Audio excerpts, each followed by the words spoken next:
अस्सलामुअलैकुम, सुबह बखैर, good morning और आप तमाम से लोगों की खिदमत में आदाब अर्ज़ है। आप देख रहे हैं बाखबर सवेरा, मैं हूँ आपके साथ मदीहा नकवी और मैं अशफाक इसहाक सत्ती। अच्छा, मुझे एक बात बताएं जी, कि बताऊंगी। जब ARY की स्क्रीन लोगों को नज़र आती है, मतलब 9 बजे के टाइम चैनल स्विच करते हैं, ठीक है, उसके बाद जब ये हेडलाइंस के बाद एक वो बम्पर चलता है, उसके ऊपर लिखा हुआ होता है बाखबर सवेरा, बड़ा कैची सा हमारा म्यूजिक है। उसके बाद आके ये बताना क्यों ज़रूरी होता है कि आप देख रहे हैं बाखबर सवेरा? मेरा दिल करता है। वो उन्हें क्या लगता है कि वो लूज टॉक देख रहे हैं? नहीं, हो सकता है कुछ लोग उस वक्त ना देख रहे हो, काम में बिजी हो, लोग ना देख रहे हो, अपनी खातून की चाय बना रहे हो, अपने काम कर रहे हैं, पर एक दिन में हमारी आवाज़ है कि बाखबर सवेरा में खुश आमदी, तो कहते और लग गया बाखबर सवेरा। आप मुझे बताएं, तो इसमें आप इतनी चुटकियां क्या बजा रहे थे? म्यूजिक बहुत पसंद है, सच्ची बताओ, म्यूजिक ये जो है ना, इट कीप्स मी गोइंग, बड़ा अच्छा लगता है जितना मूड डालो। मुझे ठीक है, मुझे कोई मसला नहीं सकती, आप चुटकियां क्या, आप तालियां और लुडियां भी डालें, लेकिन सिंक क्यों नहीं होती हैं? वो बस थोड़ा आपस में दोनों का एक दूसरे से सिंक आउट है। वजह उसका ये है कि वो उसको क्या कहते हैं, कौन सा वो फॉल्ट होता है, कोई बकौल किसी के मैन्युफैक्चरिंग फॉल्ट है। नहीं ऐसा कोई नहीं, लेकिन अक्सर आपने देखा होगा कि जब हमारे शो में जब इतने ज़बरदस्त सिंगर्स आते हैं तो हम ऑफ कोर्स हम एंजॉय कर रहे थे, मैं भी चुटकियां बजा रही थी, तो उस वक्त भी सत्ती चुटकी जब बजाना शुरू करते हैं तो वो सिंग से इतनी आउट होती है कि बेचारा सिंगर परेशान हो जाता है कि मैंने बुरा तो नहीं गा दिया। बिल्कुल। फिर आपने देखा होगा कि मैं थोड़ी सी हल्का से देखती हूँ सत्ती को कि ना बजाओ। नहीं, बेसिकली जब मैं गाने की कोशिश करता हूँ या जब मैं तबला बजाने की कोशिश करता हूँ तो उसके ऊपर बिल्कुल सिंग से आउट होता है। तो खैर आप नोट कीजिएगा आगे जाके, क्योंकि ऐसे बहुत सारे मराहिल आते हैं। आज का दिन भी क्योंकि काफ़ी ज़्यादा पॉलिटिकल हैपनिंग से भरपूर है, गर्मी भी बहुत ज़्यादा बढ़ गई है, हीट वेव का भी खदशा है, बहुत सारी चीज़ें।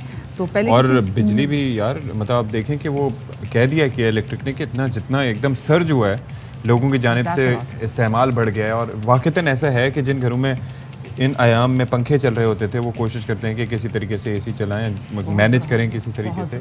अब वो लोड शेडिंग की सूरत में उसका नतीजा निकलता है।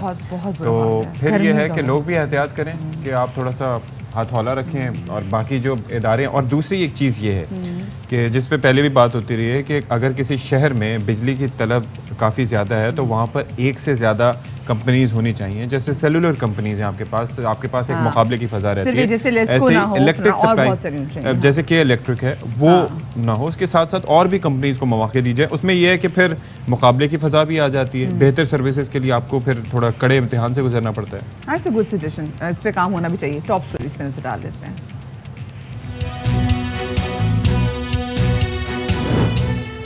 मोबाइल फोन्स और दीगर डिजिटल डिवाइसेस का ज़्यादा और गैर ज़रूरी इस्तेमाल बच्चों और नौजवानों के लिए इंतहाई ख़तरनाक है।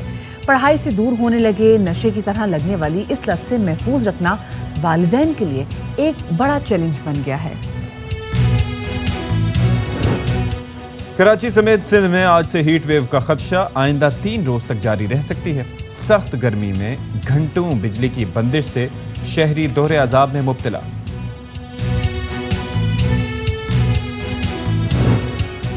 बलूचिस्तान में सख्त गर्मी के दौरान पानी की किल्लत और गंदा पानी पीने से हैजा और पेट के अमराज फैल गए। डेरा बुगटी में 4 अफराद जान से गए, 18 शहरी अस्पताल में दाखिल। इमरजेंसी के साथ अस्पतालों के बाहर खैमे लगा दिए गए।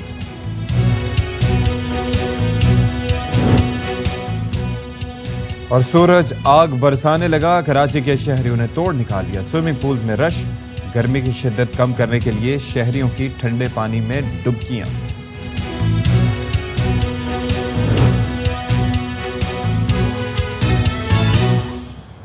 जी, तो शो के आगाज़ में सबसे पहले बात करेंगे एक बहुत बड़े मसले के हवाले से जिससे आजकल हर कोई परेशान है, स्पेसिफिकली पेरेंट्स बहुत ज़्यादा परेशान है। वो मसला ये है कि हर वक्त वो देखते हैं कि जी उनके जो बच्चे हैं वो अपने मोबाइल फ़ोन में, अपने गैजेट्स में बिज़ी हैं। बच्चे अगर बड़े हों यानी कि इफ़ दे आर मैच्योर तो वो हर वक्त फ़ोन में बिज़ी होते हैं। बच्चे अगर छोटे हों, एक स्पेसिफिकली एज होती है जो हम कह सकते हैं कि जी लड़कों की 7 साल से लेके 18-19 साल तक के, ये आजकल ये PUBG वाले नई गेम उस तरह में हैं।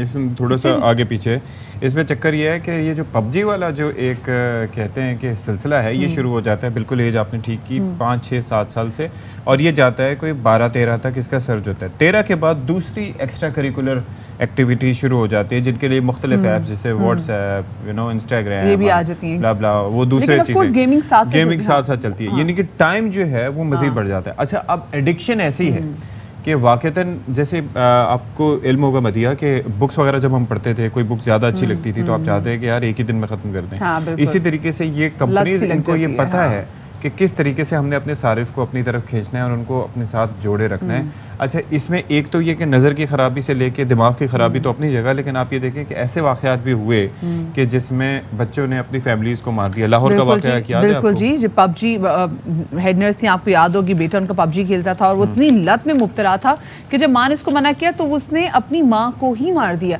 ये हम बेसिकली बात करें, पबजी की बात नहीं करें, लेकिन हम बात करें कि सोशल मीडिया किस तरीके से इसकी एक लत जो है, इसका जो नशा है नौजवानों के सर पे सवार है। हर वक्त कोई ना कोई बंदा, लोग पहले सुबह उठते थे जी, अब अल्लाह का नाम लेते थे, फिर अपने कामों को लगते थे, लोग सबसे पहले अब उठते हैं और उसके बाद देखते हैं मोबाइल पे कोई मैसेज कुछ स्पेसिफिकली तो नहीं आ रहा, उसके बाद देखते हैं जी कि इंस्टाग्राम पे, ट्विटर पे या कोई भी जगह पे, व्हाट्सएप पे कोई ऐसी चीज तो नहीं जो उन्होंने मिस कर दी हो।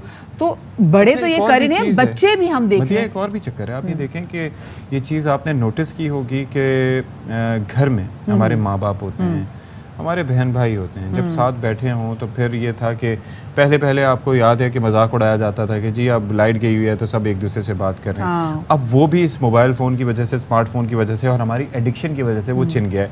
पेरेंट्स सामने बैठे होते हैं, बूढ़े होते हैं, लेकिन आप बजाय उनसे बात करने के आप टाइम सर्व करते हैं मोबाइल पे।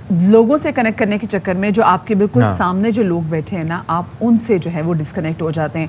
हम बच्चों से शिकायत करते हैं, देखिए जी हमारा छोटा सा बच्चा हर वक्त फ़ोन में लगा रहता है और फ़ोन में गेम्स खेलता रहता है, हमें सुनता ही नहीं है। तो उस बच्चे ने भी यही देखा है कि जो बच्चा जब वो छोटा सा था वो कॉट में बैठा हुआ था, तो जो उसके बाप हैं, उसके अम्मा अब्बा दोनों जो है वो भी फ़ोन में लगी हुई हैं। अम्मा उसकी इंस्टाग्राम में लगी हुई हैं, अब्बा भी उसके इंस्टाग्राम में लगे हुए, ट्विटर पे लगे हुए हैं। अब तो टिकटॉक भी आ गया, तो टिकटॉक भी जी जनाब लोगों के सर्च की बोल रहा है। ओवरऑल सोशल मीडिया की भरमार की वजह से, इसमें एक रिसर्च भी है ना, अभी हार्वर्ड ने भी किया और वैसे भी कहा जाता है, हम अक्सर बात भी करते हैं कि जब भी एक हमारे एक दिमाग का एक वो वाला मखसूस हिस्सा मुतहरिक हो जाता है जो कि कोई नशा करते हुए मुतहरिक होता है, और ये एक ऐसी लत है, जैसे डोपामिन के बारे में कहा जाता है कि जब प्लेजर आप फील कर रहे होते हैं किसी चीज़ से तो वो रिलीज होते हैं। फर्ज करें आपने मोबाइल, एक आपको ना कि जी आप कोई भी नशा कर रहे हैं तो आपके दिमाग का वो एक पार्ट है वो ऐसे मुतहरिक हुआ है। ऐसे जब आप अपने किसी भी सोशल मीडिया को देख रहे हो, आप कोई गेम खेल रहे, पबजी देख रहे हो, तो एग्जैक्टली वही पार्ट मुतहरिक एक्टिव हुआ होता है और आप छोड़ नहीं पाते। दुनिया में जितनी आवाज़ें आपको आ रही होती हैं, आप किसी को सुन नहीं पाते, आप इतने डूब जाते हैं और ये बहुत बड़ी एडिक्शन है। और चलें यूथ इस हवाले से क्या कहती है, उनके क्या तासुरात हैं, पहले आपको वो सुनवाते हैं। टिकटॉक जब आपको स्पेशली अपना कोई मैसेज इमीडिएट कन्वे करना हो, it has a very fast, Twitter has a very fast response, TikTok has a very fast response. मैं सोशल मीडिया की सबसे ज़्यादा ऐप इंस्टाग्राम और स्नैपचैट यूज़ करता हूँ। मेरे को सबसे ज़्यादा फेसबुक ही पसंद है, वही चलाता हूँ सबसे ज़्यादा। मुझे सोशल मीडिया पे इंस्टाग्राम पसंद है क्योंकि मैं उसे यूज़ ज़्यादा कर रहा हूँ। मुझे टिकटॉक पसंद है, वो इसलिए पसंद है, वीडियो डालते हैं दोस्त सारे ग्रुप में। इंस्टाग्राम ज़्यादा अच्छी है, न्यू लोगों से आप बात कर सकते हैं, टेक्नोलॉजी है। मुझे व्हाट्सअप पसंद है, खाली मैं व्हाट्सअप चलाता हूँ।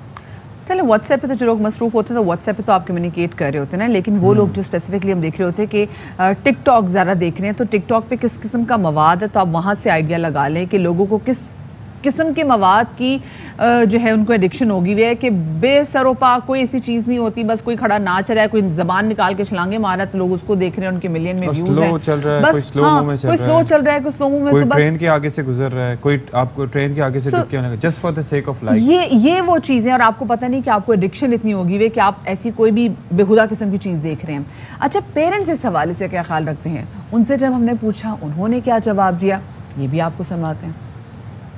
मेरे ख्याल में वालिदैन को बच्चों पे नज़र रखना चाहिए कि वो किस तरह यूज़ करते हैं मोबाइल को। आजकल इंटरनेट का दौर है तो आजकल बहुत ज़्यादा जो लोग हैं वो गलत तरीके से भी यूज़ करते हैं। सबसे पहले तो उनकी नज़र ही कमज़ोर हो जाती है, ध्यान उनका सारा मोबाइल में रहता है, दिमाग उनका चलता नहीं है, उनका खुद स्ट्रगल करनी होती है, तो उससे वो लापरवाह हैं। बड़े होके फिर वो एल्जाइमर और बकाया जो जितनी बुढ़ापे की बीमारियां वो उनको बहुत अर्ली एज में हो जाती हैं। साल का 2 साल का बच्चा है, माँ उन्होंने दे देंगी, लो जी मोबाइल बेटा, ये मोबाइल पकड़ो, मैं हांडी भरनी है, ਬੱਚਾ ਭਾਵੇਂ ਹਾਂਡੀ ਚਲੇ ਜਾਏ ਤੇ ਭਾਵੇਂ ਜਿੱਧਰੋਂ ਮੋਬਾਈਲ ਨੂੰ ਦੇਖ ਕੇ ਆਪ ਸਾਈਡ ਤੇ ਹੋ ਜਾਂਦੇ ਨੇ। ਇਹ ਅੱਛੀ ਤਾਲੀਮ ਤੇ ਨਹੀਂ है ना, ये नज़र वास्ते नुकसानदेह, हर चीज़ वास्ते नुकसानदेह है। मैं खुद इस वजह से बड़ा परेशान हूँ कि मेरे अपने 2 बेटे हैं, तो बड़ा मैं उनको मना करता हूँ। सोशल मीडिया और जो आजकल मोबाइल है उस पर आपने अभी रिसेंटली देखे हैं कि 2-3 वकूओं में 14 साल की बच्ची है, 15 साल की बच्ची है, कराची से पंजाब आ जाना और उनकी शादियाँ और टोटल ये जितना भी वकूआ हुआ है इसकी रीज़न ही मेरा ख्याल है कि मोबाइल्स और सोशल मीडिया का यूज़ करना है। ये दैनिक तवाज़ुन बच्चों का ख़राब होता है। तालीम वालिदैन को भी सोचना चाहिए कि छोटा बच्चा उसको मोबाइल ना यूज़ कराएं। बच्चे अगर मोबाइल यूज़ करते हैं तो ज़ाहिर बात है उनका जो ज़हन है वो मोबाइल में ही रह जाते हैं, वो और कोई काम नहीं कर सकते। सोशल मीडिया ये हर चीज़ गलत ही है, आपके सामने ही है, आप भी देखते हैं, हम भी देखते हैं, पूरी आवाम देखती है कि बच्चे क्या कर रहे हैं मोबाइल पे। सोशल मीडिया पे ना कोई फिल्टर नहीं है। हम अक्सर अपने इंस्टाग्राम खोलें, अपनी टिकटॉक खोलें तो पता नहीं किस किस किस्म की वीडियोस भी जो हैं, अगर ट्विटर भी हम खोलें तो हमारे एकदम से सामने आ जाती है। There is no filter to it. So कोशिश करें कि अपने बच्चों को मोबाइल ना दें, और बच्चों को भी नहीं पता चलता। That is the difference between mainstream YouTube भी मीडिया लगा और के सोशल बैठे होते हैं, मीडिया। क्योंकि आपने चाइल्ड यूट्यूब जो है वो डाउनलोड नहीं किया होता और आपने बहुत सारी चीज़ों को पेरेंटल कंट्रोल होना चाहिए। अच्छा नहीं, अच्छा there is so much to it. अब ये है कि वो नहीं रोक सकते। एक तरह से आप चाहें भी तो जितना मर्जी कोशिश भी कर लें, आपके नेटफ्लिक्स देख लें, आपके मतलब सीजन्स कोई भी देख लें, कुछ ना कुछ कहीं ना कहीं से आता रहता है। यही तो मसला है, ये बच्चों के दिमाग इतने कच्चे होते हैं, बच्चे अभी जो चीज़ देख रहे हैं वही बच्चों के दिमाग पे चीज़ें नक्श हो जाती हैं, और फिर उनकी जो तरबियत होती है ना वो माँ बाप के हाथ से निकल के इस सोशल मीडिया के हाथ में आ जाती है। फिर हम कहते हैं जी आजकल के बच्चे इतने बदतमीज क्यों हैं। तो इस पे क्या किया जा सकता है? हमारे साथ मौजूद हैं हमारे नाज motivational speaker doctor Javed Iqbal साहब, उनसे बात करते हैं। बहुत शुक्रिया जी डॉक्टर साहब, आपने अलग सुबह हमारे लिए वक्त निकाला। अच्छा, ये वाक़तन आपके पास अक्सर ये सवाल आते होंगे कि ये लत कितनी ख़तरनाक है, बेसिक से सवाल है, लेकिन मसला दरअसल ये है कि यहाँ पर इसको अंडरस्टैंड करने की ज़रूरत है। अब मिसाल के तौर पर मेरे वालिद साहब जिस शहर से ताल्लुक़ रखते हैं उसमें सोशल मीडिया की एक्सेस थी नहीं, इवन मोबाइल फ़ोन्स भी जो है वो बड़ी देर से जाके आए थे। उनकी अंडरस्टैंडिंग मोबाइल फ़ोन्स के हवाले से मुख्तलिफ है, मेरी डिफरेंट है, बच्चों की डिफरेंट है। तो ये जो जनरेशन गैप है इसको किस तरीके से कवर करते हुए इन चीज़ों पर काबू पाया जा सकता है? जी बहुत शुक्रिया। देखिए, इसमें आपने कहा कि इसको अंडरस्टैंड करने की ज़रूरत है। अंडरस्टैंड करने वाली ये बात है कि ये दुनिया जो है ये इकोनॉमिक मोटिव्स के ऊपर चलती है। आपने जब ये कहा था कि एक लाइन के ऊपर से क्रॉस कर रहा है और ये क्या फजूल बात है और लोग इसको देखे जा रहे हैं, लेकिन आपने ये नहीं देखा कि उसके नीचे लिखा हुआ है 3 मिलियन व्यूज, और 3 बिलियन व्यूज का मतलब ये है कि 2000 से $2,500। तो दुनिया के अंदर सबको पता है कि एटम बम बनाना और तबाही के असले बनाना वो बहुत खतरनाक है पूरी इंसानियत के लिए, लेकिन चूंकि उसमें बहुत ज्यादा पैसे कमाए जा सकते हैं तो इस वजह से वो चल रहा है। ये जो कुछ आपने अभी 10-15 मिनट में जितनी शिकायतें की हैं, जितनी मेरे दिल में आ रही हैं और जितने सब लोग बात कर रहे हैं, हम सबको ये याद रखना चाहिए कि इसके पीछे इकोनॉमिक मोटिव है।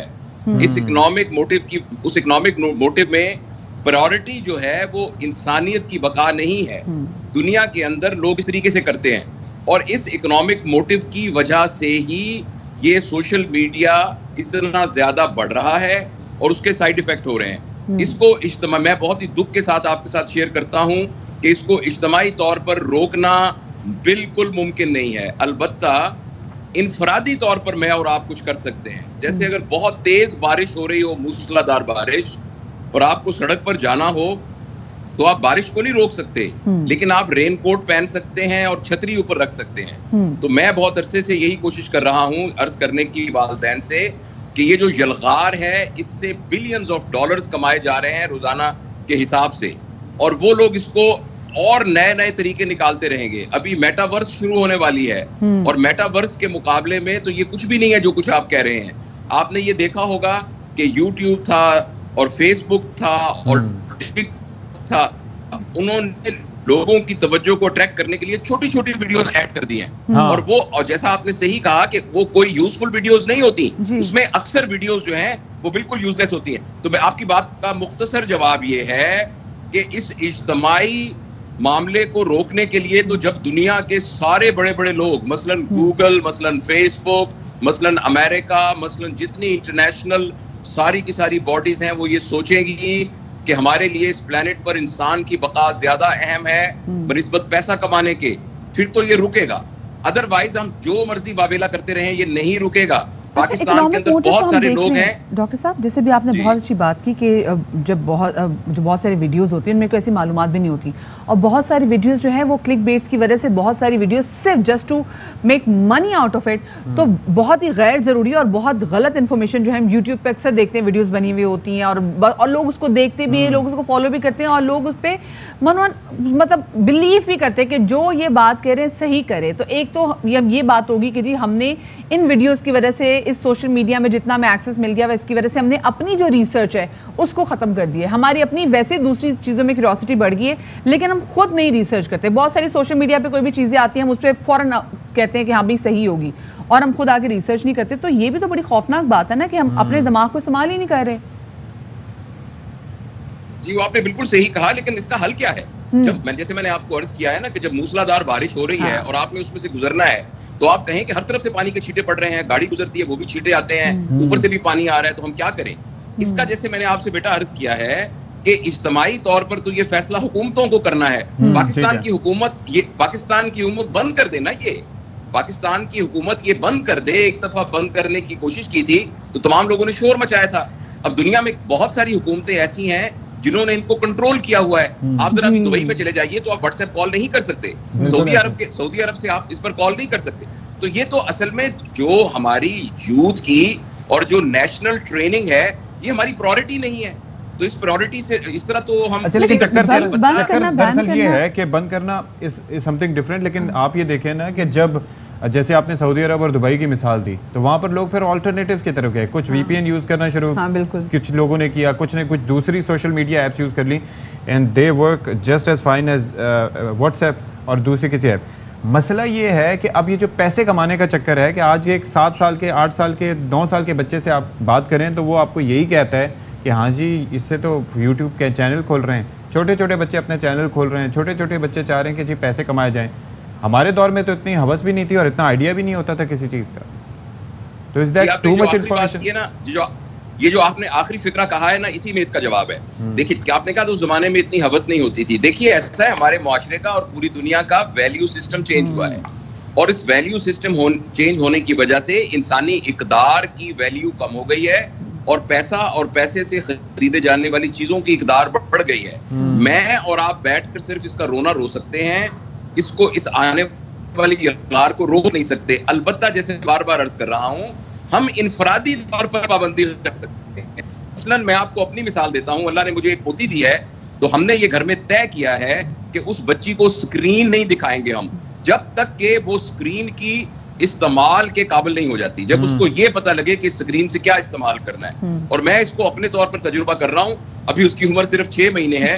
जब फोन बजता है तो हम दूसरे कमरे में जाके फोन सुनते हैं, और हमने टीवी के लिए एक अलग कमरा रखा हुआ है, और हम दिखाएंगे उसको टीवी, उसमें उसको कार्टून दिखाएंगे, हम तो डॉक्टर साहब छोटे बच्चों को अगर मेरा if I have a 2 months old baby, तो मैं उसको उसके नाना नानी को दिखाने के लिए मैं उसको स्क्रीन दिखा रही होती हूँ, मैं उसको वीडियो कॉल्स करा रही होती हूँ, जो जैसे अपनी फैमिली से कनेक्ट करने के लिए। तो एक तरह स्क्रीन यहाँ पे इंपॉर्टेंट भी आती है, स्क्रीन में बहुत सारे लोगों से जोड़ी होती है, लेकिन फिर वही बात वही आ जाती है कि आप उसको यूज़ किस मकसद से करें। आप उसको कनेक्ट करने के मकसद से यूज़ करें या आप उसको जस्ट टू किल टाइम एक लत में इस्तेमाल करें, तो वो भी तो फ़र्क आ जाता है ना डॉक्टर साहब उसमें। देखो बेटा, ये बहुत ही सीरियस सिचुएशन है। ये जस्ट हमारी जो हम बातें कर रहे हैं, just not talking for sake of talking. मैं आपको पूरी जिम्मेदारी के साथ ये बात कहता हूं कि अगर हमने फौरी तौर पर, इनफरादी तौर पर, मुआशरती तौर पर अपने बच्चों के स्क्रीन के कनेक्शंस के सिलसिले के अंदर किसी किस्म का कोई डिसिप्लिन डेवलप ना किया, तो अगले 10-20 साल के अंदर हमारी जो आने वाली जनरेशन है, कोई इमेजिन नहीं कर सकता कि वो किस किस्म की जनरेशन होगी। उनको किस किस्म के साइकोलॉजिकल प्रॉब्लम होंगे, चाइल्डहुड डिप्रेशन होगी, रिलेशनशिप प्रॉब्लम्स होंगे, सेक्सुअल एबनॉर्मेलिटीज उनके अंदर होंगी, सुसाइडल टेंडेंसीज होंगी। And there is one more thing ना, there is one more thing, जब इंसान कहीं पर नौकरी करने जाता है तो बड़ी मुश्किल से जाके वो पैसा कमाता है महीने at the end of the month. यहाँ पर कि this is the easiest way to make money, ये लोगों को लगता है ऐसा, तो इस वजह से भी लोग इसके पीछे भागते हैं। मुल्क के हालात आप देखिए, मैं आपको अर्ज करूं, इस जनरेशन के 3 प्रॉब्लम हैं बहुत बड़े बड़े। पहला प्रॉब्लम यह है कि हम इंफॉर्मेशन को नॉलेज समझ रहे हैं, नंबर 2 हम कनेक्शंस को रिलेशन समझ रहे हैं, और तीसरा हम आसानी को खुशी समझ रहे हैं। और ये सारा का सारा सोशल मीडिया ने किया है। ये हमारे अपने ऊपर डिपेंड करता है कि हम नॉलेज को सीख करना चाहते हैं या सिर्फ इंफॉर्मेशन को सीख करना चाहते हैं? बिल्कुल। हम खुशी को सीख करना चाहते हैं कि हम आसानी को सीख करना चाहते हैं? तो ये सारे के सारी जो चीजें हैं, ये एक आउटकम है उस चेंजिंग वर्ल्ड ऑर्डर का, जिसकी वजह से इंसान पीछे रह गया है और टेक्नोलॉजी और उसके जरिए से जनरेट किया जाने वाला पैसा आगे आ गया है। सही है। और ये टेक्नोलॉजी, लेकिन डॉक्टर साहब समहाउ अगर देखा जाए तो ये इंसान नहीं बनाई है, लेकिन आपने बिल्कुल सही 3 पॉइंट जो रेज किए, अगर इसका जरा इंसान दिमाग में रख ले तो बहुत सारी चीज़ें हमारे लिए आसान हो जाएंगी। बहुत शुक्रिया जी। हमारे साथ डॉक्टर जावेद इकबाल मौजूद थे और वही वाली बात है कि देयर वाज अ टाइम जब माओं की तरबियत होती थी, अब ऐसा टाइम है कि सोशल मीडिया की तरबियत होती है। तो माओं को चाहिए कि बच्चों को उतना टाइम दें जितना बच्चे डिजर्व करते हैं। जाहिर है कि पेरेंटिंग तो फिर वही होती है ना, वरना फिर आप माँ हुए या फिर आपका मोबाइल फ़ोन, ये एक मुश्किल सा सवाल है। छोटी सी ब्रेक लेते हैं जी। तो welcome back after the break. वो पाकिस्तानी जो कि मुल्क से बाहर मुकीम हैं, नौकरियों की गर्ज से बाहर काम कर रहे हैं, मेहनत मजदूरी कर रहे हैं और जिनके पेरेंट्स जो हैं वो पाकिस्तान में मौजूद हैं। पहले तो आप ये कहें पाकिस्तानियों से मुताल्लिक कि वो हमारा असासा है, वो पाकिस्तान की कई मायनों में सपोर्ट करते हैं। एक तो हमारे एम्बेसडर होते हैं, दूसरे मुल्कों में भेजते हैं। ठीक है, आपने बात सही कर दी, वो आपने बात बिल्कुल सही कर दी। लेकिन आगे बात ये कि आपको अपने प्यारों की याद तो सताती है। मतलब there are lot of times, जब कोविड के टाइम में भी हमने देखा कि फ़्लाइट्स बंद हो गई और बहुत सारे बच्चे जो कि अपने रोज़गार के लिए बाहर के ममालिक में मुकीम थे और वहाँ कमा रहे थे, यहाँ पे पेरेंट्स को पैसे भेजते थे और वो खुद भी चक्कर लगाते थे। लेकिन 2 साल जो हमने देखा कि जब फ़्लाइट की बंदिश की वजह से वो नहीं आ सके, बहुत सारे लोग बीमार हुए, लोगों को ये नहीं पता चला कि हम किन से जाके मदद मांगे कि हमारे बूढ़े पेरेंट्स जो हैं वो बीमार हैं या हमारे घर वाले जो हैं वो बैक होम पाकिस्तान में बीमार हैं, हम किन से रब्ता करें जो कि सही तरीके से उनकी टेक केयर कर सकें और उनका सही इलाज करा सकें। सो अब there is a service in Pakistan जो कि स्पेसिफिकली अभी रमज़ान से पहले ही शुरू हुई है और इस सर्विस का नाम है जनाब द हेल्थ बैंक ग्लोबल। अच्छा, हेल्थ बैंक ग्लोबल तो मौजूद है, लेकिन उनकी ये सर्विस है सेहा केयर के नाम से। अच्छा, इसके तहत डॉक्टर्स और नर्सेज की टीम घर के दौरे की पेशकश के साथ साथ मरीजों की सेहत की मुनासिब देखभाल में मुआवनत फराहम करती है। यानी कि आप मुल्क से बाहर बैठे हैं तो आप रिमोटली ये सारी चीज़ें मैनेज कर सकते हैं और आपके बिहाफ पे कोई दूसरा मौजूद होता है जो कि मुनासिब तरीके से कर सकता है। अच्छा, इस टीम में नर्सेज, डॉक्टर्स, फिजियोथेरेपिस्ट और न्यूट्रिशनिस्ट और ज़ियाबतीस के माहिरीन पर मुश्तमिल ये टीम है और ये मकसद ये है कि तमाम जो लोग हैं जो उनके साथ कनेक्ट करते हैं उनको बेहतरीन सेहत की सहूलियात प्रोवाइड की जा सकें। All the services at your door step, तमाम तो सर्विसेज जो हैं वो आपके घर तक पहुंचेंगी। अगर आप नहीं भी होंगे अपने पेरेंट्स के पास, अपने प्यारों के पास, तो सेहा केयर के थ्रू ये लोग, ये जो टीम है ये आपके घर पे मौजूद होगी। और हमारे साथ इसी वाले से मौजूद हैं chief strategic officer Zameene Jafar, उनको शामिल गुफ्तगू करेंगे। अस्सलाम वालेकुम Zameene, good morning and welcome to Bakhabar Savera. Thank you so much. Zameene, कुछ मैंने और सती ने कोशिश तो की कि हम बता सके, खुद हम भी बहुत ज़्यादा इम्प्रेस है सेहा केयर के हवाले से। कुछ आप भी हमें बताएं कि अगर हमसे कोई चीज़ मिस होगी उस हवाले से। थैंक यू, बहुत अच्छा इंट्रोडक्शन था। एंड जैसे आप समझा रही थी कि बहुत सारे लोग हैं जो शायद पाकिस्तान में रहते भी नहीं, लेकिन इस एक्सपीरियंस और फीलिंग से वाकिफ़ हैं कि मेरे माँ बाप घर पे हैं, वो बुज़ुर्ग हैं, उनकी देखभाल कौन करेगा जो मैं नहीं पहुंच सकती इतने टाइम में। और या लेकिन शायद वो घर भी में रहते हैं, उनके साथ भी रह सकते हो, लेकिन वो मेडिकल अटेंशन दे नहीं पाते। तो सेहा केयर जो है एक प्रोग्राम है जो हमने लॉन्च किया हुआ है जो कि ऑप्शंस है पेशेंट के सेहत के मुताबिक। तो आपके वालिदैन जो है उनकी हेल्थ स्टेटस क्या है, वो अभी रिकवरी स्टेज में है, वो काफ़ी फिट है, लेकिन उनको बस ऑफन टाइम्स की हेल्थ चेकअप की ज़रूरत है घर पे। तो सेहा केयर प्रोग्राम में बहुत सारी सहूलतें हैं जो कि पेशेंट्स को घर पे ही सर्विस सब चीज़ें मिल जाती हैं। और सिर्फ ये नहीं कि पेरेंट्स, बल्कि अगर if you have a ailing wife, आपके बच्चे, उनकी मैंने कि फैमिली का कोई भी फर्द अगर बीमार हो तो सेहा केयर। अच्छा, लेकिन इसके अंदर ये है कि हाउ डज इट वर्क, यानी कि फर्ज करें कि कोई पाकिस्तानी मुल्क से बाहर रह रहा है, उसके पेरेंट्स यहाँ पर हैं, तो कैसे वो आप लोगों से कनेक्ट करें, क्या तरीक़ेकार? तो हमारा हेल्थ बैंक THP ग्लोबल का एक नंबर है जो कि पूरी दुनिया से, अब किसी भी मुल्क से भी आप हमें फ़ोन कीजिए और आप हमें समझाइए कि ये सिचुएशन है हमारे घर में, ये एल्डरली है या ये इन लॉज है या ये ग्रैंड पेरेंट्स है जो कि हेल्थ केयर सर्विसेज की ज़रूरत हो। फिर हम आपके साथ फुल असेसमेंट करते हैं कि उनकी ज़रूरत क्या है, हिस्ट्री क्या है, और फिर उस सेहत के मुताबिक से हम उनका पैकेज बनाते हैं, बिल्कुल टेलर्ड फॉर देम, उनका फ़ायदा मैक्सिमाइज जो हो जाए। तो फिर ये सर्विसेज सेहा केयर में 6 ख़ास खिदमात हैं। पहले तो है नर्स विज़िट, तो हमारी ट्रेन नर्स जो मेडिकली ट्रेंड है और ट्रेनिंग में बहुत मजबूत है, हमदर्दी से पेशेंट का ख्याल रखते हैं, विजिट करते हैं जितनी भी फ्रीक्वेंटली। बिल्कुल, good nursing is everything. Good nursing and nursing के विजिट वक्त वो फुल असेसमेंट भी करते हैं, तो हर विजिट में पूरे रीडिंग लेते हैं, फुल असेसमेंट, ताकि पेशेंट्स के फैमिलीज को तसल्ली भी मिल जाए। ये बेसिकली इनका हॉस्पिटल्स के साथ भी कोलैबोरेशन है या फिर अपने आपके कोई हॉस्पिटल्स हैं वहाँ लेके जाते हैं, क्या जी करते तो हमारा अपना ही टीम है, लेकिन हम सारे टॉप टियर हॉस्पिटल्स के साथ पार्टनरशिप बनाते हैं। तो जितने सारे उस शहर में हो हम उनके साथ पार्टनरशिप, हॉस्पिटल्स, फार्मेसीज़, लैबोरेटरीज़, ताकि हमारे एक पॉइंट ऑफ कांटेक्ट से हम आपके सब कुछ कोऑर्डिनेट कर सकते हैं। अपॉइंटमेंट्स डॉक्टर्स के साथ, मेडिकेशन, दवा की डिलीवरी घर पे, ब्लड टेस्टिंग, वो हम सब आपके घर पे आके मतलब अगर मैं बाहर रहती हूँ और मुझे मेरे पेरेंट्स के वाले मेरे घर में का कोई भी फ़र्द बीमार हो तो ठीक है, मैंने आपसे रब्ता किया, उसके बाद जो नर्स जाएंगी और उसके बाद प्रॉपर उनकी जो भी वाइटल जो भी रिक्वायरमेंट जो चीज़ें होंगी वो सब चीज़ें उनके असेसमेंट्स लेंगी और फिर सब चीज़ें आपके हवाले। मैं सिर्फ हाँ पूछ सकती हूँ कि हाँ अब आपकी तबीयत कैसी है, लेकिन मुझे बाकी तमाम तर चीज़ों के वाले से वरी करने की ज़रूरत नहीं। लेकिन जब एक तमाम तर फैसिलिटीज़ को हम एक ही रूफ़ के अंदर देखते हैं तो हमें लगता है कि मे बी ये अफोर्डेबल ना हो बहुत सारे लोगों के लिए। तो अफोर्डेबिलिटी के हवाले से क्या कहना है? नहीं, बिल्कुल ये हमने भी सोचा है, क्योंकि ये प्रोग्राम जो है हमें लॉन्ग टर्म इसमें ही फ़ायदा है, एक महीने का सोल्यूशन नहीं है। तो हमने जितना अफोर्डेबल बना सकते हमने किया है। और नर्स विज़िट के अलावा डॉक्टर विज़िट घर पे भी और डॉक्टर फ़ोन पे भी अवेलेबल है किसी भी वक्त, 24/7 डॉक्टर अवेलेबल है, ताकि वो शायद अगर अकेले हो वो फ़ोन भी कर सकते हैं। हम आपके अपॉइंटमेंट्स भी बना देंगे, न्यूट्रिशन और डाइट पे एडवाइस भी देंगे। तो बहुत हैं, लाइक पाकिस्तान में सेहत पे आपको पता है कि इतना हमारी स्पेंडिंग्स भी नहीं होती जितनी होनी चाहिए हुकूमती सतह पर। तो ये बेसिकली कॉन्सेप्ट कहाँ से स्टार्ट हुआ? बिकॉज एक तो तरक्की याफ्ता मुल्कों में तो हम देखते हैं कि इस तरह की चीज़ें होती हैं, लेकिन पाकिस्तान में तो वो निज़ाम को इतना फैला हुआ है कि बड़ा मुश्किल होता है। तो कैसे तो THP ने कोविड के वक्त पाकिस्तान में लॉन्च किया था। बहुत मुश्किल वक्त था, बहुत सारे सिचुएशन है जो आपने डिस्क्राइब किया हुआ है कि वो बच्चे अपने पेरेंट्स का ख्याल भी नहीं रख सके।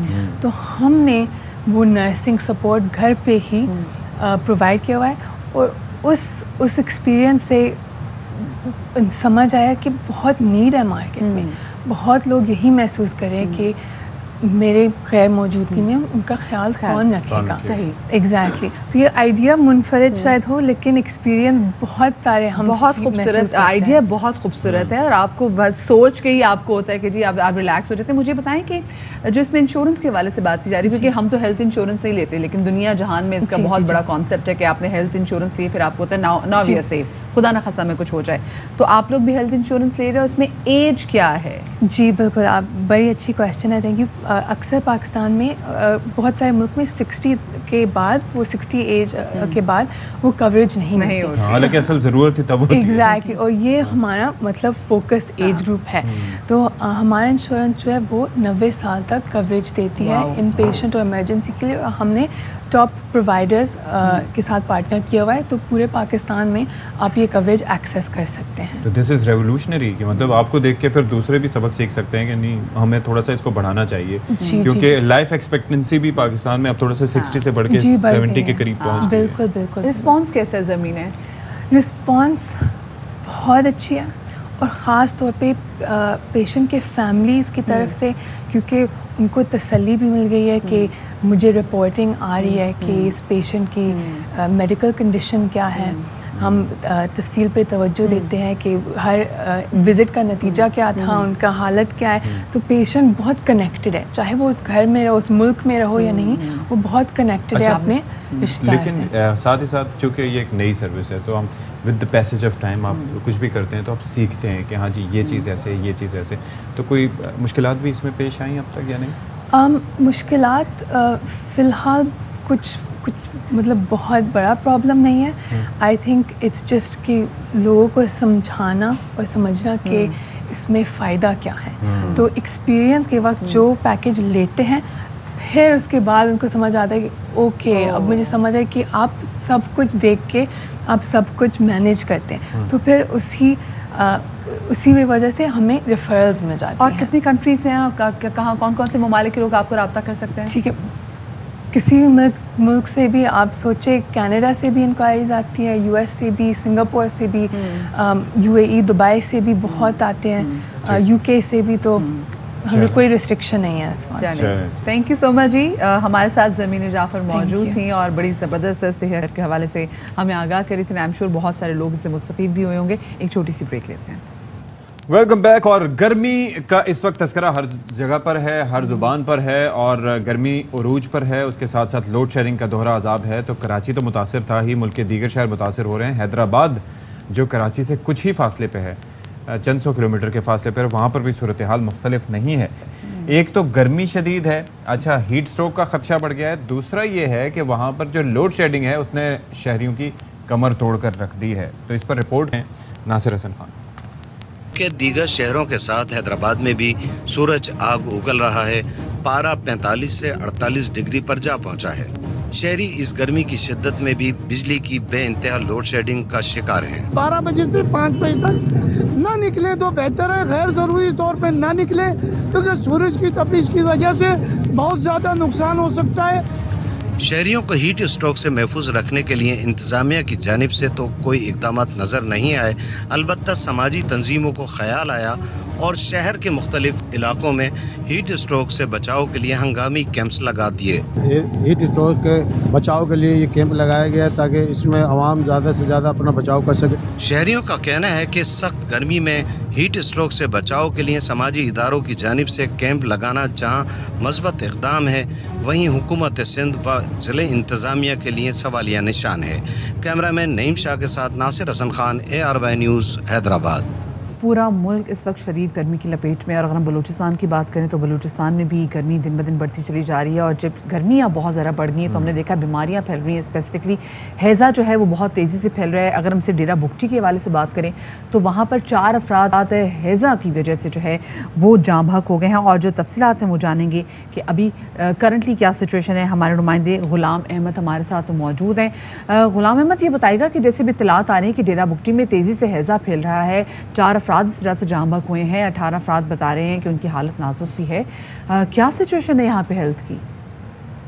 जी मदिया, सबसे पहले तो मैं यहाँ एक चीज़ वाज़ेह कर दूँ कि ये 4 अफराद नहीं है, इनकी तादाद अभी बढ़ के ये तकरीबन 9 बच्चों समेत 17 हो गई है। असल मामला इस तरह हुआ है कि 17 अप्रैल को ये आउटब्रेक आना शुरू हो गया, क्योंकि पीरको में जो वाटर रिसोर्सेज है वो वहाँ पे ना चश्मा है ना कोई इस तरह का सिस्टम बना हुआ है कि वहाँ के लोग पानी पिए। इनका ज़्यादातर पानी का पीने का जो मामला है सारा ये बारिशों के पानी और जोड़ों पे होता है, क्योंकि इस साल बारिशें हुई नहीं है। इसकी वजह से जो पानी पिछले साल का पड़ा हुआ था वो इंतहाई खराब हो गया था, जिस वजह से बदबू भी आना शुरू हो गया था, उसमें कीड़े वगैरह भी पैदा हो गए थे। तो एक तो गर्मी हो गया, दूसरा ये बदबूदार और आलूदा पानी पीने की वजह से 17 अप्रैल से ये आउटब्रेक शुरू हुआ। इसके बाद 17 अप्रैल वाले दिन ही मैं आपको बताऊं कि टोटल 12 केसेस रिपोर्ट हुए। इसके बाद आहिस्ता आहिस्ता इन केसेस में इजाफा होता गया, हत्ता कि लास्ट डे जब मैं फिर को गया था विजिट के लिए तो यहाँ पे कोई 300 के करीब ऐसे पेशेंट थे जो डायरिया की वजह से हॉस्पिटलाइज हुए।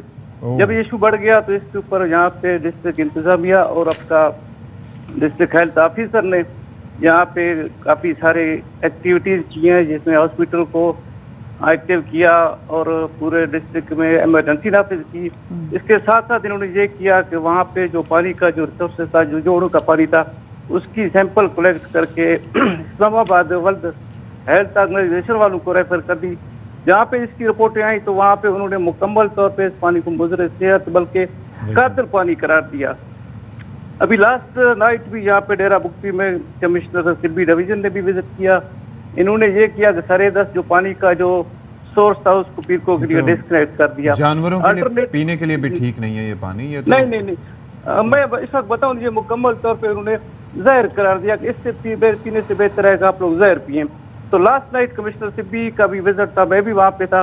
तो इन्होंने 10:30 ये किया कि जो पानी का जो रिसोर्स था जो वहाँ से आ रहा था जोड़ू से, उसको मुकम्मल तौर पे पीरको को डिस्कनेक्ट करके अल्टरनेटिवली यहाँ पे कोई 22 बोजर्स हैं आई थिंक के, उनके जरिए पीरको को पानी फराम करना शुरू कर दिया है। अभी अलमिया यहाँ पे ये भी है कि पीरको की आबादी तकरीबन कमोबेश 35,000 है। अच्छा। तो 22 बोजर के जरिए ये पानी पीना काफी हो रहा है। नाकाफी होने के साथ साथ अल्लाह ही रहम करे, अल्लाह ही रहम करे। हमारे साथ गुलाम अहमद मौजूद थे, जो सूरत हाल बता रहे थे कि कुछ 4 अफराद नहीं है बल्कि बच्चों समेत कई अफराद जो है वो दूसरा एक चीज़ ये है कि मदीहा आप ये देखिए यहाँ पे गर्मी इतनी है कि हद साल ये लेते हैं हॉस्पिटल में जाके उनको बाद में तिब्बी सहूलियात देना, दैट इज समथिंग एल्स। लेकिन जो सोर्स है उसको जब तक नहीं रोकेंगे, पानी है नहीं, वो बेचारे क्या पिएं, ज़ाहिर है जौहर से ही पिएंगे। और वो उसमें वो आपको याद है हमने चिड़ियाघर का पैकेज जो रन किया था कराची ज़ू का, उसका पानी ज़्यादा साफ था जौहरों का, और ये ज़्यादा बुरा है, बहुत बहुत यहाँ पे जुल्म है। और हम कराची की बात करें तो कराची में भी गर्मी की वजह से हम देख रहे हैं कि हैज़ा जो है वो दिन ब दिन फैलता चला जा रहा है, और सिर्फ बड़े नहीं बल्कि बच्चे भी तेज़ी से इसकी लपेट में आ रहे हैं। इसी वाले से बात करने के लिए हमारे साथ मौजूद हैं NICH के deputy director doctor Liaquat Ali साहब, उनको शामिल गुफ्तगू करेंगे। अस्सलाम वालेकुम डॉक्टर साहब, welcome to Bakhabar Savera. Doctor साहब, गर्मी की सूरत हाल आपके सामने है और जिस तरीके से ये हैज़ा फैलता चला जा रहा है, क्या वजह है इसकी? देखिए, एक तो ओवरऑल ग्लोबल वार्मिंग सब लोगों ने सुना होगा, बहुत बातें होती हैं उसके ऊपर। ग्लोबल वार्मिंग की वजह से जैसे ही टेम्परेचर हाई होता है, हाई और ह्यूमिड टेम्परेचर, वो जो है वो मल्टीप्लिकेशन करवाता है ऑर्गेनिज्म की। उसमें कुछ ऐसे हैं, जैसे हमारे पास आजकल आया हुआ भी आपने जिक्र किया बलूचिस्तान का, और यहाँ पे भी सेम सिचुएशन है कराची में, ओवरऑल सिंध में गर्मी की वजह से विब्रो कालरा बहुत ज़्यादा आ चुकी है, पेंडेमिक कालरा आ चुकी है। उसके लिए वैसे तो हर हॉस्पिटल ऑलरेडी काम करती है, हेल्थ डिपार्टमेंट बहुत एक्टिव है, और हमारे पास कुछ प्रोग्राम होता है नोटिफाइबल डिजीज़, जैसे पोलियो या इस तरह की डिजीज़ होती हैं, कुछ 32 लिस्ट है पूरी की पूरी, जिसको हम नोटिफाइबल डिजीज़ बोलते हैं, जिसकी वजह से पेंडेमिक या डिज़ास्टर हो सकता है। उनमें कालरा भी उसी में शामिल है। तो हमारे पास जो, मैं जिस हॉस्पिटल से बिलोंग करता हूँ NICH से, ओवरऑल तो सिचुएशन आपके पास ऑलरेडी होगी। तो हमारे पास अलर्ट जारी हुआ था 27 अप्रैल को। अच्छा, काफ़ी through I don't know which media persons की वजह से हुआ था कि कहीं केसेस बहुत ज़्यादा बढ़ गए हैं। 27 को फर्स्ट अलर्ट आया था, हमारे पास डेटा ऑलरेडी होता है। तो उस वजह से हमने जब उसको फोकस किया तो अप्रैल का महीना, बिफोर दिस अप्रैल का महीना, उसमें जो हमारे पास डायरियल केसेस आए थे वो टोटल 2029 डायरिया। अच्छा, उसमें ये थी डायरिया, उसमें कालरा, नॉन कालरा, शगेलोसिस, डाइसेंट्री, मुख्तलिफ केसेस होते हैं। मगर हमारा जो मेन फोकस है वो ये है कि अभी जो पेंडेमिक आई हुई है कालरा, उसके केसेस थे। लेकिन सर एक चीज़ ये है कि ये it is due to water.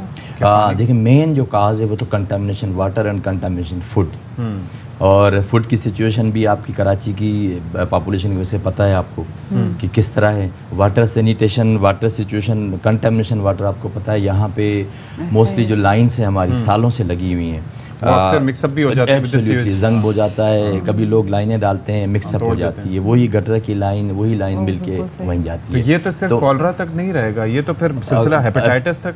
ये आपने कुछ अर्सा पहले सुना होगा कि बहुत बड़ा टाइफाइड, एक्सडिया टाइफाइड आया था, उसका भी रीज़न ओरोफिकल रूट्स हैं। अच्छा, ओरोफिकल रूट्स हैं।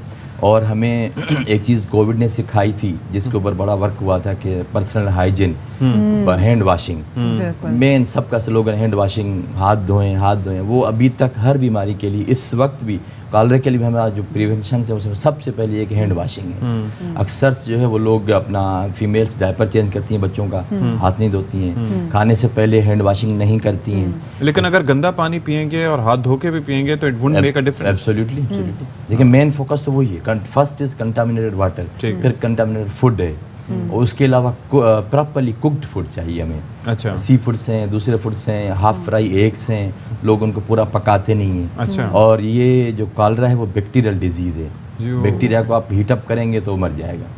और आपने और कितनी डिग्री पे वैसे कहते हैं कि उसको अगर हम ओवरऑल आप 15-10 मिनट्स पे आप रखेंगे तो ये मर जाता है।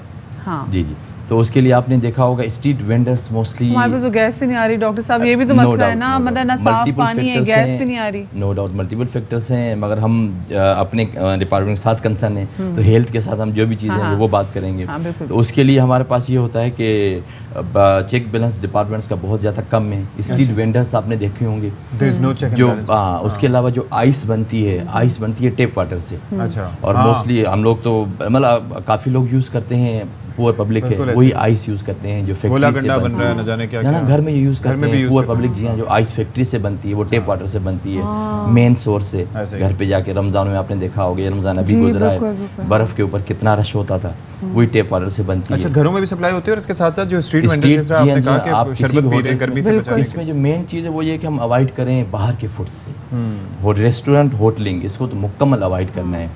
घर में मुर्गन ग़िज़ाएं ये भी जरा कम कर दें, उसको भी आप कम करें। हमें जो मेन फोकस, लेकिन वो गैस्ट्रिक डिजीजेस में आ जाएंगे, वो गैस्ट्रिक वो भी गर्मी में और बढ़ जाएगा। कंटामिनेशन, जो स्टाफ होटल में काम करते हैं वो हाथ नहीं धोते हैं, आपको पता है अंदर के सिलसिले। और छोटे बच्चों के लिए किस लिए ज्यादा खतरनाक है और आपके पास किस एज ग्रुप के बच्चे ज्यादा? जो एज ग्रुप है जो मोर कॉमन है, टोटल जो परसेंटेज हमारा निकला है लास्ट मंथ का, वो 3% जो है वो आया हुआ है सस्पेक्टेड कॉलरा। अच्छा, पॉजिटिव तो 1% है और सस्पेक्टेड कॉलरा 3% है।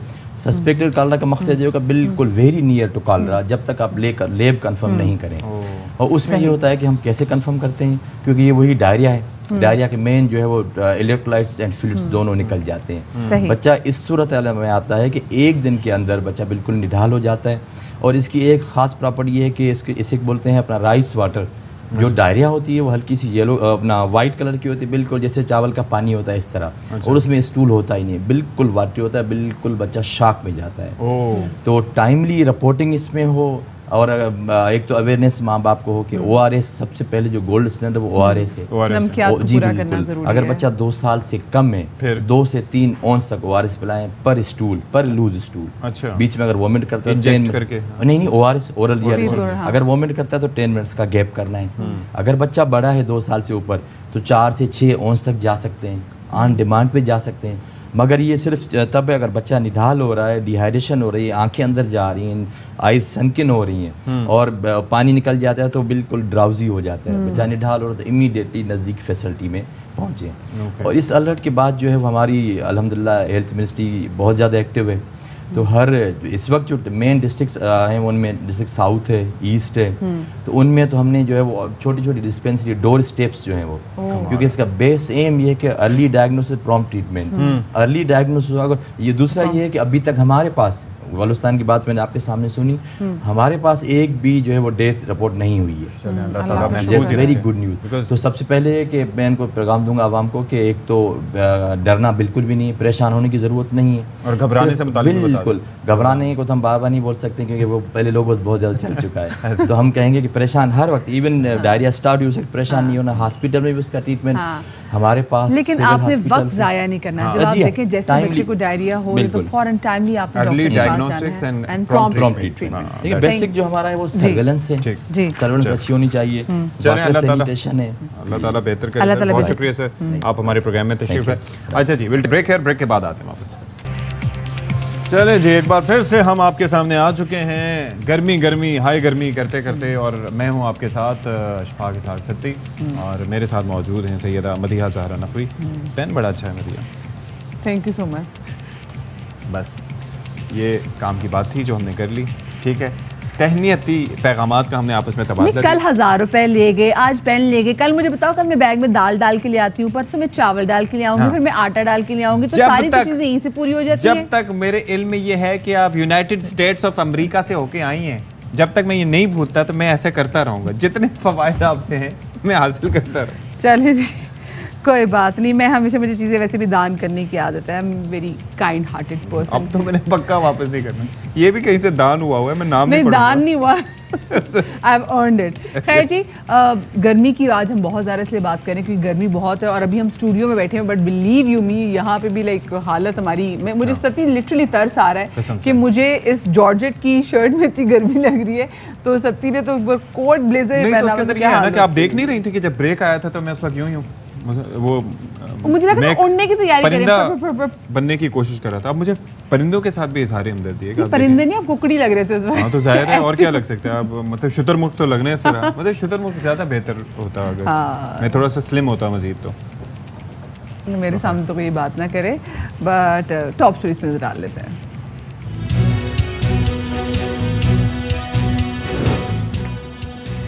सख्त गर्म मौसम में पानी की किल्लत बहरान इख्तियार करने लगा। चोलिस्तान के टोबे, जोहड़ और कुएं खुश्क हो गए। बेज़बान मवेशी मौत की वादी में जाने लगे। आबादी की नकल मकानी भी जारी है। सख्त गर्मी की तपिश को कम करने के लिए दरख्त लगाएं। घरों में पौधे और दरख्त लगाकर मौसम की शिद्दत को कम किया जा सकता है। घरों में बागबानी के लिए लाजमी वक्त निकालें। डेरा इस्माइल खान की खातून फोटोग्राफर ने साबित कर दिया कि बापर्दा रहकर भी अपना नाम, अपना काम किया जा सकता है। बाहिजा फोटोग्राफर महक इमरान आज हैं बाखबर सवेरा की मेहमान। और कराची के इलाके गुलिस्तान जौहर में चाइनीज फूड स्टॉल ने धूम मचा दी। खातून शेफ अपने 10 बरस के बेटे के साथ लाइव चाइनीज फूड तैयार करती हैं जो कि इंतहाई मुनासिब कीमत में दस्तयाब है।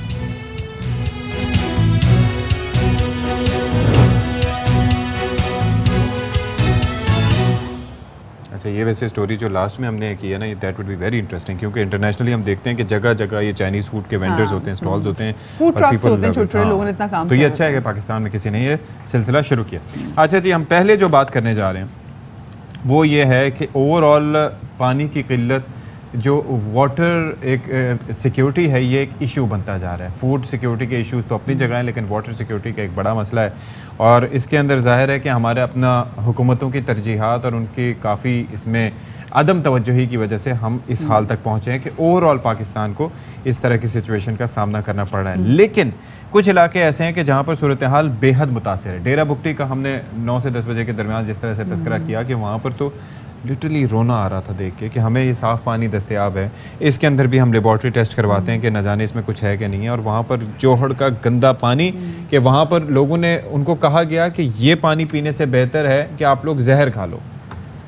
तो ये बहुत बुरी सिचुएशन है। और अब हम ज़रा चोलिस्तान के हवाले से बात भी करेंगे। चोलिस्तान में भी जिस वक्त सिचुएशन है गर्मी की, एक तो कहत साली वहाँ पर है और खुश्क साली की वजह से वहाँ हम देख रहे हैं कि अब मवेशी जो हैं ये मौत के मुंह में जा रहे हैं। और यहाँ पे जो मवेशी होते हैं ये लोगों की उम्र भर की जमा पूंजी होते हैं। तो यहाँ पे हम देख रहे हैं क्योंकि बारिश भी नहीं हुई और सूरत हाल जिस तरीके से दिन ब दिन बुरी होती चली जा रही है, यहाँ लम्हा फ़िक्री अब यहाँ पर मौजूद है। दूसरी जानिब ये देख रहे हैं क्योंकि यहाँ पे बारिश नहीं हो रही तो लोगों के लिए पीने का पानी, लोगों के जानवरों के लिए पीने का पानी नहीं है, लोगों के लिए भी पीने का पानी नहीं है। तो समझ में नहीं आ रहा कि वहाँ पर होगा क्या। चौधरी सलीम हमारे नुमाइंदे इस वक्त हमारे साथ मौजूद हैं, उनसे हम जानेंगे कि इस वक्त करंटली सिचुएशन क्या है। सलीम ये बताएगा कि हमने लोगों को भी कुछ बयान किया कि एग्जैक्टली सिचुएशन है क्या, लेकिन आप क्योंकि ग्राउंड पे मौजूद हैं, आप यहाँ पे देख रहे हैं यहाँ पे खुश्क साली है, पानी नहीं है, यहाँ पे जानवर जो हैं बड़ी तादाद में मर रहे हैं, हो क्या रहा है यहाँ पर? जी बिल्कुल, चोलिस्तानी जो एरिया है, चोलिस्तान के जो वासी हैं वो हर 2-3 साल के बाद इसी सूरत हाल से जबरदस्त होते हैं क्योंकि वहाँ पे बुनियादी सहूलतें नहीं है।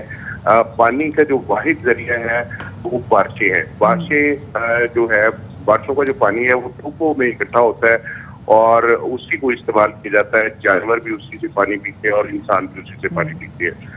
कि सियासतदानों की, हुक्मरानों की नेग्लिजेंसी है कि चोलिस्तानी एरिया में क्योंकि वोटर कम है, आबादी लोगों की बहुत कम है, इसलिए वहाँ पे फंड्स खर्च नहीं किए जाते। अरसा दराज पहले यहाँ पे पानी की टरबाइनें लगाई गई, पाइपलाइनें बिछाई गई, लेकिन वो भी अदब तवज्जुही की वजह से और फंड्स के ना होने की वजह से बंद हैं, टूट फूट का शिकार है। तो आपकी पोजीशन गुज़श्ता कई दिनों से ऐसे ही है। जब मीडिया पे ये खबरें चली, स्पेशली ARY न्यूज़ पे खबर पब्लिक होने के बाद हमजा शहबाज जो वज़ीर आला पंजाब है उन्होंने इसका नोटिस लिया। उसके बाद इंतजामिया हरकत में आई, लेकिन वो भी अपनी महदूद वसाइल के अंदर चोलिस्तान डेवलपमेंट अथॉरिटी है, उसके अलावा डिस्ट्रिक्ट इंतजामिया है, डिविजनल इंतजामिया है, वो हरकत में है। लेकिन उन्होंने जो चोलिस्तानी लोग हैं उनको रेस्क्यू करके रिहायशी आबादियों के करीब लाने की कोशिश की जहाँ पे उनको पानी और चारा मिल सके। और लेकिन अब तक जो डीप चोलिस्तान है वहाँ पे इमदादी कार्रवाइयाँ ना होने के बराबर हैं। डीप चोलिस्तान के लिए जाने के लिए हैवी गाड़ियाँ चाहिए होती हैं, हैवी रिसोर्सेज चाहिए होती है, लेकिन अभी तक बहावलपुर इंतजामिया के पास हमने देखा कि बहुत सारी NGOs, बहुत सारे लोग जो फलाही काम कर रहे होते हैं वो तो यहाँ पर पहुँचे होते हैं। तो ये जहाँ आप रिसोर्सेज की जो बात करें, क्या हुकूमत के पास ये रिसोर्सेज नहीं है और NGOs के पास वो रिसोर्सेज मौजूद है? कितनी अजीब सी बात लगती है सुनने को। जी, अगर हक़ाइक़ पे बात करें तो जो NGOs हैं वो यहाँ पे रवायती स्कूल भी बना रही हैं, वहाँ पे नलके भी लगवा रही हैं, लेकिन जमीनी जो पानी है वो कड़वा है। वो कड़वा पानी जो है वो पिया नहीं जा सकता, ना ही जानवरों के लिए काबिल इस्तेमाल है और ना ही इंसानों के लिए। अब पानी की किल्लत की वजह से जो नलकों का पानी है, जमीन का पानी है, कड़वा है, उसे जानवर पीने की वजह से बीमारी का मुबतला होते हैं और फौरन के बाद उनकी मौत वाक़या हो जाती है। अब तक जो है वो 200 से ज़ायद जानवर है जो हलाक हो चुके हैं। और अभी जो 2 दिन से सिलसिला है रेस्क्यू का वो जारी है। लेकिन एक चीज़ बताएं कि पानी ज़मीन का ठीक नहीं है, ज़ेर ज़मीन पानी कड़वा है, अब बाकी कुछ हो नहीं सकता, तो सोल्यूशन तजवीज़ क्या किया जाता है? जो लोग यहाँ पर आते हैं या हुकूमत क्या बताती है कि क्या कर सकते हैं इस इलाके के लिए? बेसिकली चोलिस्तानी जो लोग हैं वो सोल्यूशन यही बताते हैं कि चोलिस्तान के अंदर 1800 टोपे हैं, अगर उनको पुख्ता कर दिया जाए और प्रॉपर तरीके से उनकी फल सफाई हो, उनकी सफाई हो, तो बारिशों का पानी जो है वो स्टोरेज करके उसको काबिल इस्तेमाल बनाया जा सकता है। उससे यहाँ के लोगों के जो जिंदगी है वो बेहतर हो सकती है। लेकिन कच्चे टोपे हैं, बारिश का पानी कुछ अरसे तक वहाँ पे रहता है, लेकिन गर्मी की जो शिद्दत है और उस शिद्दत की वजह से ये पानी बिल्कुल खुश्क हो गया है, वहाँ पे चारा नहीं है जानवरों के लिए और पानी की भी किल्लत पैदा हो गई है, जिसकी वजह से ये तमाम बीमारियाँ फैल रही हैं। सही, ठीक है, बहुत शुक्रिया जी। चौधरी सलीम हमारे साथ मौजूद थे, नुमाइंदा एवेन्यू में बता रहे थे कि चोलिस्तान में जो कहत साली की सिचुएशन है उसकी वजह से लोगों को क्या मवेशी लोगों के मर रहे हैं, उनकी ज़िंदगी भर की जमा पूंजी क्या सिचुएशन है, क्या सफ़र कर रहे हैं, वो हमें तमाम तो सिचुएशन से आगाह कर रहे थे। अच्छा, अब ज़रा बात कर लेते हैं कि क्या हो सकता है। तो जनूबी पंजाब के जो सेक्रेटरी हैं, तर्जुमान हैं सेक्रेटरी लाइफ स्टॉक के, डॉक्टर सोहेल अजमत, वो हमारे साथ मौजूद हैं। बहुत शुक्रिया जी, आपने हमारे लिए वक्त निकाला। ये हर साल ही हम देखते हैं कि ये मसला होता है कि किल्लत होती जाती है और कोई उसके हवाले से अरेंजमेंट नहीं किए जाते। अभी हमारे नुमाइंदे भी हमारे साथ मौजूद थे, वो भी ये बता रहे थे कि सजेस्ट ये किया जाता है कि जो टोबे हैं या उसके साथ जो भल सफाई है वहाँ पर प्रॉपरली नहीं होती, अगर वो हो जाए तो पानी स्टोर भी किया जा सकता है। आपकी नज़र में क्या वजूहात हैं इस किल्लत की? चोलिस्तान में जो है बारिश सिर्फ पानी का वाहिद ज़रिया है, मगर इस साल क्योंकि बारिशें नहीं हुई तो लिहाजा पानी की जो है वो किल्लत है। अच्छा, और साथ में हम देख रहे हैं कि सहरा में जानवरों की बड़ी तादाद जो है वो मौत के मुंह में जा रही है। तो ये जो रिहायशी इलाके हैं यहाँ पर सिचुएशन कर, आपको पता है कि यहाँ पर जब ये जानवर, ये जो मवेशी जो मर रहे हैं, ये तो मतलब वहाँ के लोगों की एक तरह से मौत है, वो उनकी जमा पूंजी है ज़िंदगी भर की, और ये कितने ज़रूरी है वहाँ के लिए। इस वक्त जो ओवरऑल सूरत हाल है वो भी कोई चोलिस्तान में बिल्कुल पानी ख़त्म नहीं हो गया।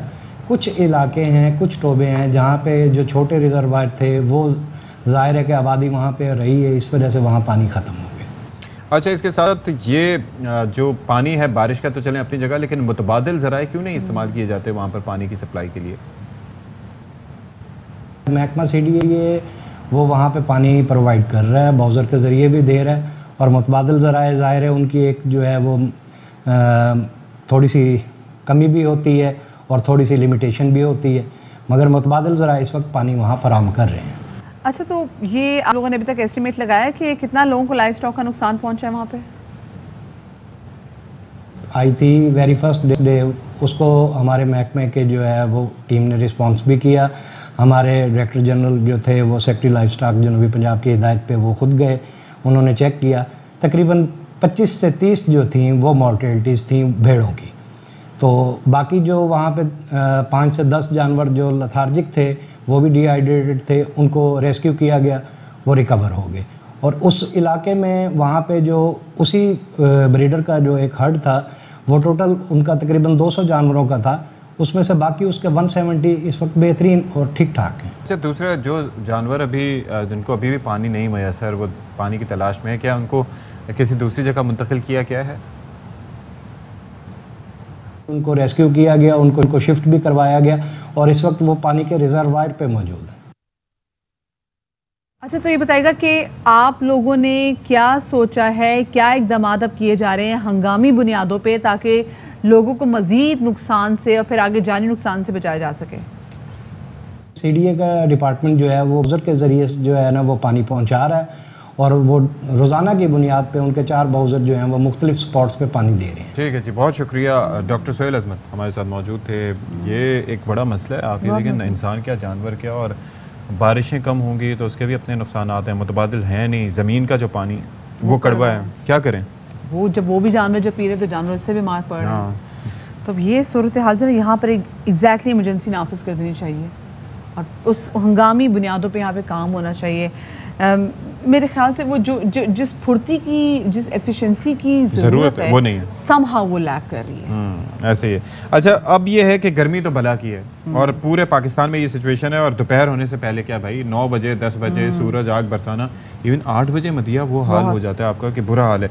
अच्छा, महकमा मौसमियात ने प्रेडिक्शन भी की है कि अब से कुछ दिन तक, यानी कि आज से हीट वेव का एक सिलसिला शुरू हो सकता है, तो बी वेरी केयरफुल। और लोग जो हैं 3 दिन के लिए, हाँ 3 दिन के लिए ये कह दिया है। तो अब ये है कि हर कोई कोशिश ये करता है कि कोई सायादार जगह ढूंढे, यानी कि आप बाहर घूम रहे हैं मार्केट में, कहीं काम से जा रहे हैं, कहीं दरख्त नज़र आए तो उसको देख के एक बड़ा खुशकुन एहसास होता है। तो यही हम मसला ये है हमारा कि हम ये कोशिश करते हैं कि हमें दूसरे की लगी लगाई चीज़ मिल जाए, खुद से हम कोई इनिशिएटिव नहीं लेते। बिल्कुल बात सही की। तो प्लीज़ खुद से इनिशिएटिव लें और हमें खुद इस एनवायरमेंटल चेंज से निमटना है, हमें इस क्लाइमेट चेंज से आज़मा होना है, हमें अपने घरों में प्लांट्स लगाने हैं। हमारे घर इतने बड़े नहीं हैं, क्योंकि अगर कराची की हम स्पेसिफिकली बात करें तो कराची में आपको पता है कि अपार्टमेंट्स बहुत हैं, आप दरख्त नहीं लगा सकते। लेकिन यहाँ पे स्पेसिफिकली सोसाइटीज़ वगैरह को, यहाँ पे जब अपार्टमेंट्स भी बन रहे थे तो उन बिल्डिंग इंतज़ामिया को भी चाहिए कि अपने पास इतना एरिया ज़रूर रखें जिसमें आप लोग दरख्त लगा सकें और बाकी लोग अपने घरों में छोटे छोटे पौधे लगाएं। ऐसे बहुत सारे पौधे भी घरों के अंदर, इन हाउस प्लांट्स ऐसे होते हैं जो कि ऑक्सीजन फराहम करते हैं और ये बहुत ज़्यादा ज़रूरी है, क्योंकि अब आगे जैसे जैसे गर्मी की शिद्दत बढ़ती चली जा रही है, अगर आप लोगों ने अभी दरख्त ना लगाए, अभी आप लोगों ने प्लांट्स ना लगाए, और दूसरा मदिया एक और चीज़ है, मुझे एक बात बताएं कि एक तो ये कि आज जो पौधा लगेगा, मिसाल के तौर पर तहरीक इंसाफ का ये जो प्लान था billion tree tsunami and etcetera, उसके अंदर ये था कि जो अभी पौधे लग रहे हैं वो आज से तकरीबन 4 साल बाद 5 साल बाद बड़े होके फिर वो कुछ कर सकेंगे।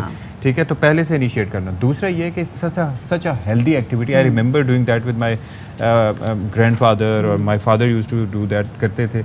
उसमें ये है कि आपको एक ज़मीन के साथ एक आपका अलग ही रिश्ता बनता है। फिर वो जो पौधा आप उगाते हैं उसकी आप कदर करते हैं, उसकी केयर करते हैं, उसकी नशोनुमा करते हैं, तो वो एक मोबाइल फ़ोन से हटके, एक स्मार्टफोन से हटके बच्चों को भी एक हेल्दी एक्टिविटी मुयस्सर आ जाती है। बिल्कुल, गार्डनिंग लोगों की बड़ी हॉबी हुआ करती थी और आपको पता है जो गार्डनिंग है ना, ये डॉक्टर्स भी आपको तब सजेस्ट करते हैं जब आप किसी क्रॉनिक डिप्रेशन से गुजर रहे होते हैं या आप एंग्जाइटी से गुजर रहे होते हैं। तो जब आप गार्डनिंग करते हैं, आप फल पौधे उगाते भी हैं, अपने पौधों की नशोमान के लिए पानी वाला थोड़ा सा टाइम भी अपने गार्डन में आप स्पेंड कर लेते हैं ना, कोई पौधा लगाया हो, थेरेपी आपके लिए, थेरेपी। और बचपन में अगर कोई पौधा लगा हुआ, आई रिमेंबर मैंने अपने गांव में कई पौधे कई जगह पे लगाए और वो पौधे आज बड़े हो गए हैं, तो देख के उनको बड़ी खुशी होती है कि they are my own thing. अच्छा जी, तो इसी पर एक रिश्ता, एक बॉन्ड होता है और आप याद करते हैं। तो इसी पर ज़रा बात कर लेते हैं, जगह कम हो तो कैसे उसको यूटिलाइज किया जाए, कैसे बागबानी की जाए। तो हमारे साथ chairman horticulture department Bahauddin Zakaria university doctor professor Aamir Nawaz साहब हमारे साथ मौजूद हैं और ये पहली बार हमारे प्रोग्राम का हिस्सा नहीं बने, इससे पहले भी हम उनसे बात कर चुके हैं। तो डॉक्टर साहब बहुत शुक्रिया आपका कि आप हमारे साथ मौजूद हैं। ये ज़रा समझाइएगा हमें कि कैसे किया जाए।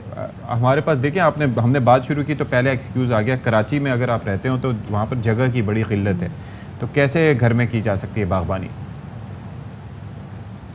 प्लांट्स तो करना की नीड है, ऑक्सीजन प्लांट्स ही प्रोड्यूस करते हैं। तो अगर छोटा घर है, फ्लैट सिस्टम है, तो डेफिनेटली आप जो है पॉटेड प्लांट्स, विंडो बॉक्सेस, इसको यूज कर सकते हैं। दूसरा, आपके प्रोग्राम में पहले भी आ चुका हूँ, वर्टिकल गार्डनिंग के वाले टेक्नोलॉजी डेवलप की थी, जिसको हम ग्रीन लिविंग वॉल का नाम भी देते हैं। यानी किसी वॉल के साथ 1.5 तो जगह हो, तो उसमें हम मीडिया फिल करके मुख्तलिफ स्मॉल प्लांट्स हैं, ग्राउंड कवर टाइप प्लांट्स, उनको हम लगा सकते हैं, जिससे जो हमारी ऑक्सीजन की नीड एटलीस्ट वो पूरी हो सकती है, हमारी माइक्रो क्लाइमेट एटलीस्ट बेहतर हो सकती है।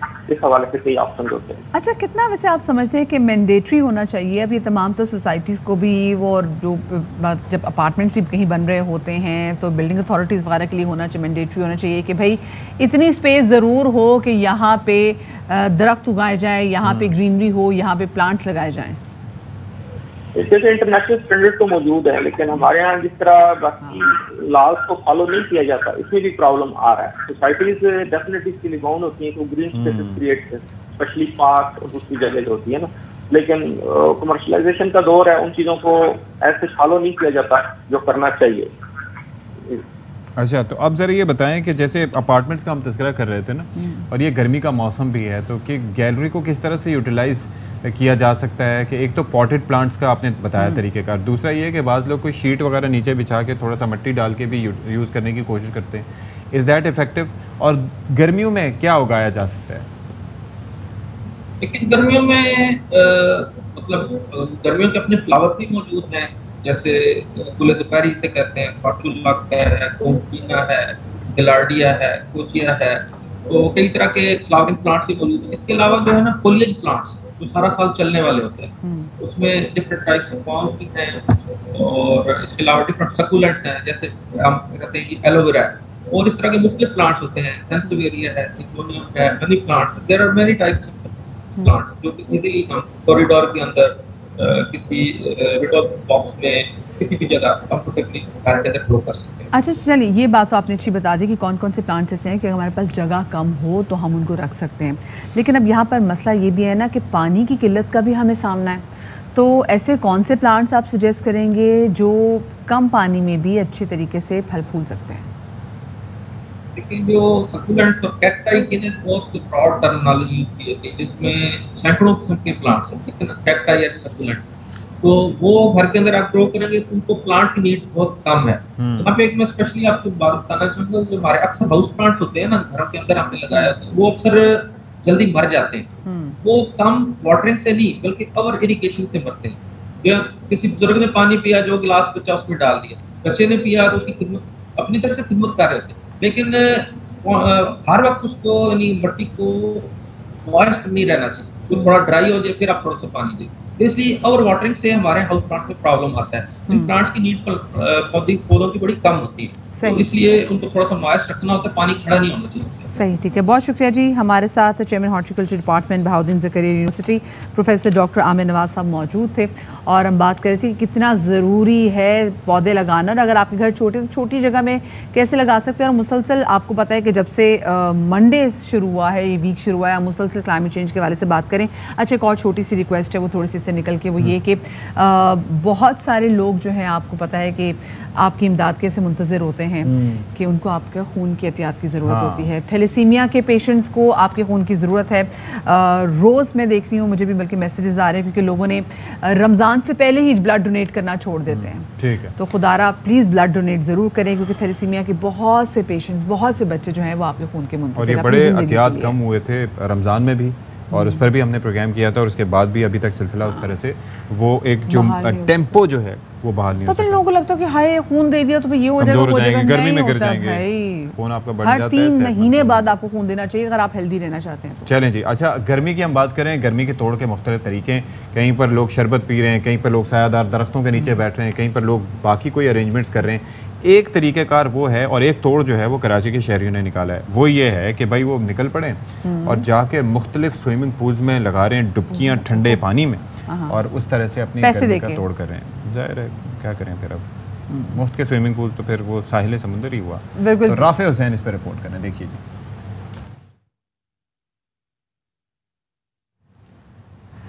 ये डुबकी लगाने से पहले आप ये देखें, गर्मी के असरात चेक करें। उन्होंने कहा पहले पैसे पे करें, डुबकी लगाएं। ये आपकी वजह से हुआ। मेरी वजह से। खैर जी, देखिए गर्मी के असरात से वाकई भी हम देख रहे हैं, पूल पार्टीज बहुत हो रही है, बच्चे इतना एंजॉय करते हैं, छोटे छोटे बच्चे। अब घरों में बच्चे बड़ा माँ बाप से रिक्वेस्ट भी करते हैं जी हमें वो बड़ा वो, लेकिन उस पानी में ये है कि एक तो सफाई सुथराई सही होनी चाहिए, चेंज करना चाहिए, क्योंकि मुंह में पानी भी जाता है और नेगलेरिया और न जाने क्या क्या, बाद में पौधों में बहा दें। ठीक है, ये जरूरी है। चलें जी, दिखाएं डुबकी मारते हुए भाई। दर्जा हरारत में इजाफा, गर्म हवाएं और चिल मिलाती धूप, और इस पर लोड शेडिंग का अजाब। शहरियों ने गर्मी से बचने का तोड़ निकाल लिया। इन दिनों कराची के स्विमिंग पूल्स पर शहरियों ने डाल लिए हैं डेरे। गर्मी के सताए अफराद दोस्तों, बच्चों और फैमिली के हमरा कर रहे हैं स्विमिंग पूल्स का रुख, और गर्मी को कह रहे हैं बाय बाय।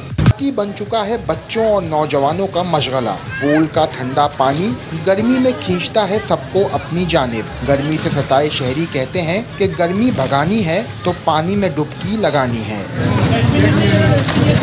बहुत गर्मी थी इसलिए हम लोग स्विमिंग करने आए। हमें अभी बहुत मजा आ रहा है। मैं अपने बाबा के साथ आई हूँ यहाँ पे, और मुझे यहाँ पे बहुत मजा आ रहा है। डुबकियाँ और छलांगे लगाकर गर्मी का तोड़ करने वाले शहरी कहते हैं कि ठंडा पानी किसी नेमत से कम नहीं। स्विमिंग पूल गर्मी में नहाने के साथ साथ एक बेहतरीन तफरीह और वर्जिश का जरिया भी है।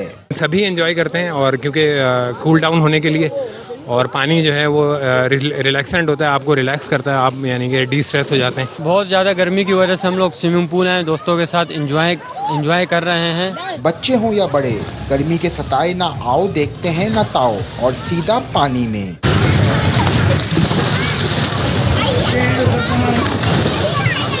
यही वजह है कि शहरी गर्म मौसम में साहिल पर जाने के बजाय स्विमिंग पूल पर जाने को तरजीह दे रहे हैं। वहीं दूसरी जानिब स्विमिंग पूल इंतजामिया की भी खूब चांदी हो रही है। कैमरामैन नुमान शेख के साथ मोहम्मद राफे हुसैन, ARY न्यूज़, कराची।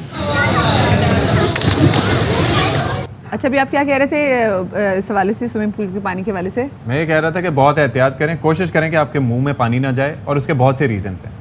समझ तो आप गए होंगे, काके तो आप हैं नहीं और इतने शरीफ भी लोग नहीं हैं। भाई तो ताने मारने वाली बन गई, समझ आप गए होंगे। इफ यू नो छोटी सी ब्रेक के बाद मिलते हैं। You know what I mean। अच्छा, एक तहरीक इंसाफ का जलसा आज भी है और एक जलसा हुआ गुज़िश्ता रोज़ अटक में, तो उसके हवाले से तहरीक इंसाफ के चेयरमैन इमरान खान साहब ने ट्वीट किया है और उस ट्वीट में वो लिखते हैं कि अटक में एक और रिकॉर्ड जलसा बनाने वाले तमाम लोगों का शुक्रिया, और ये जलसागाह इतने बड़े जम्मे गफ़ीर के लिए नहायत तंग थी। कौम इस्लामाबाद के हकीकी आज़ादी मार्च के लिए तैयार हो रही है। बिल्कुल जी, एक तो जलसा होने जा रहा है आज पाकिस्तान तहरीक इंसाफ का मर्दान में, और जो कल जलसा हुआ था वो हुआ था अटक में, और उसमें इमरान खान साहब का ये कहना था कि जब तक इलेक्शन का ऐलान नहीं हो जाता उनकी ये तहरीक जो है ये जारी रहेगी। क्या कहना था उनका, आपको सुनवाते हैं।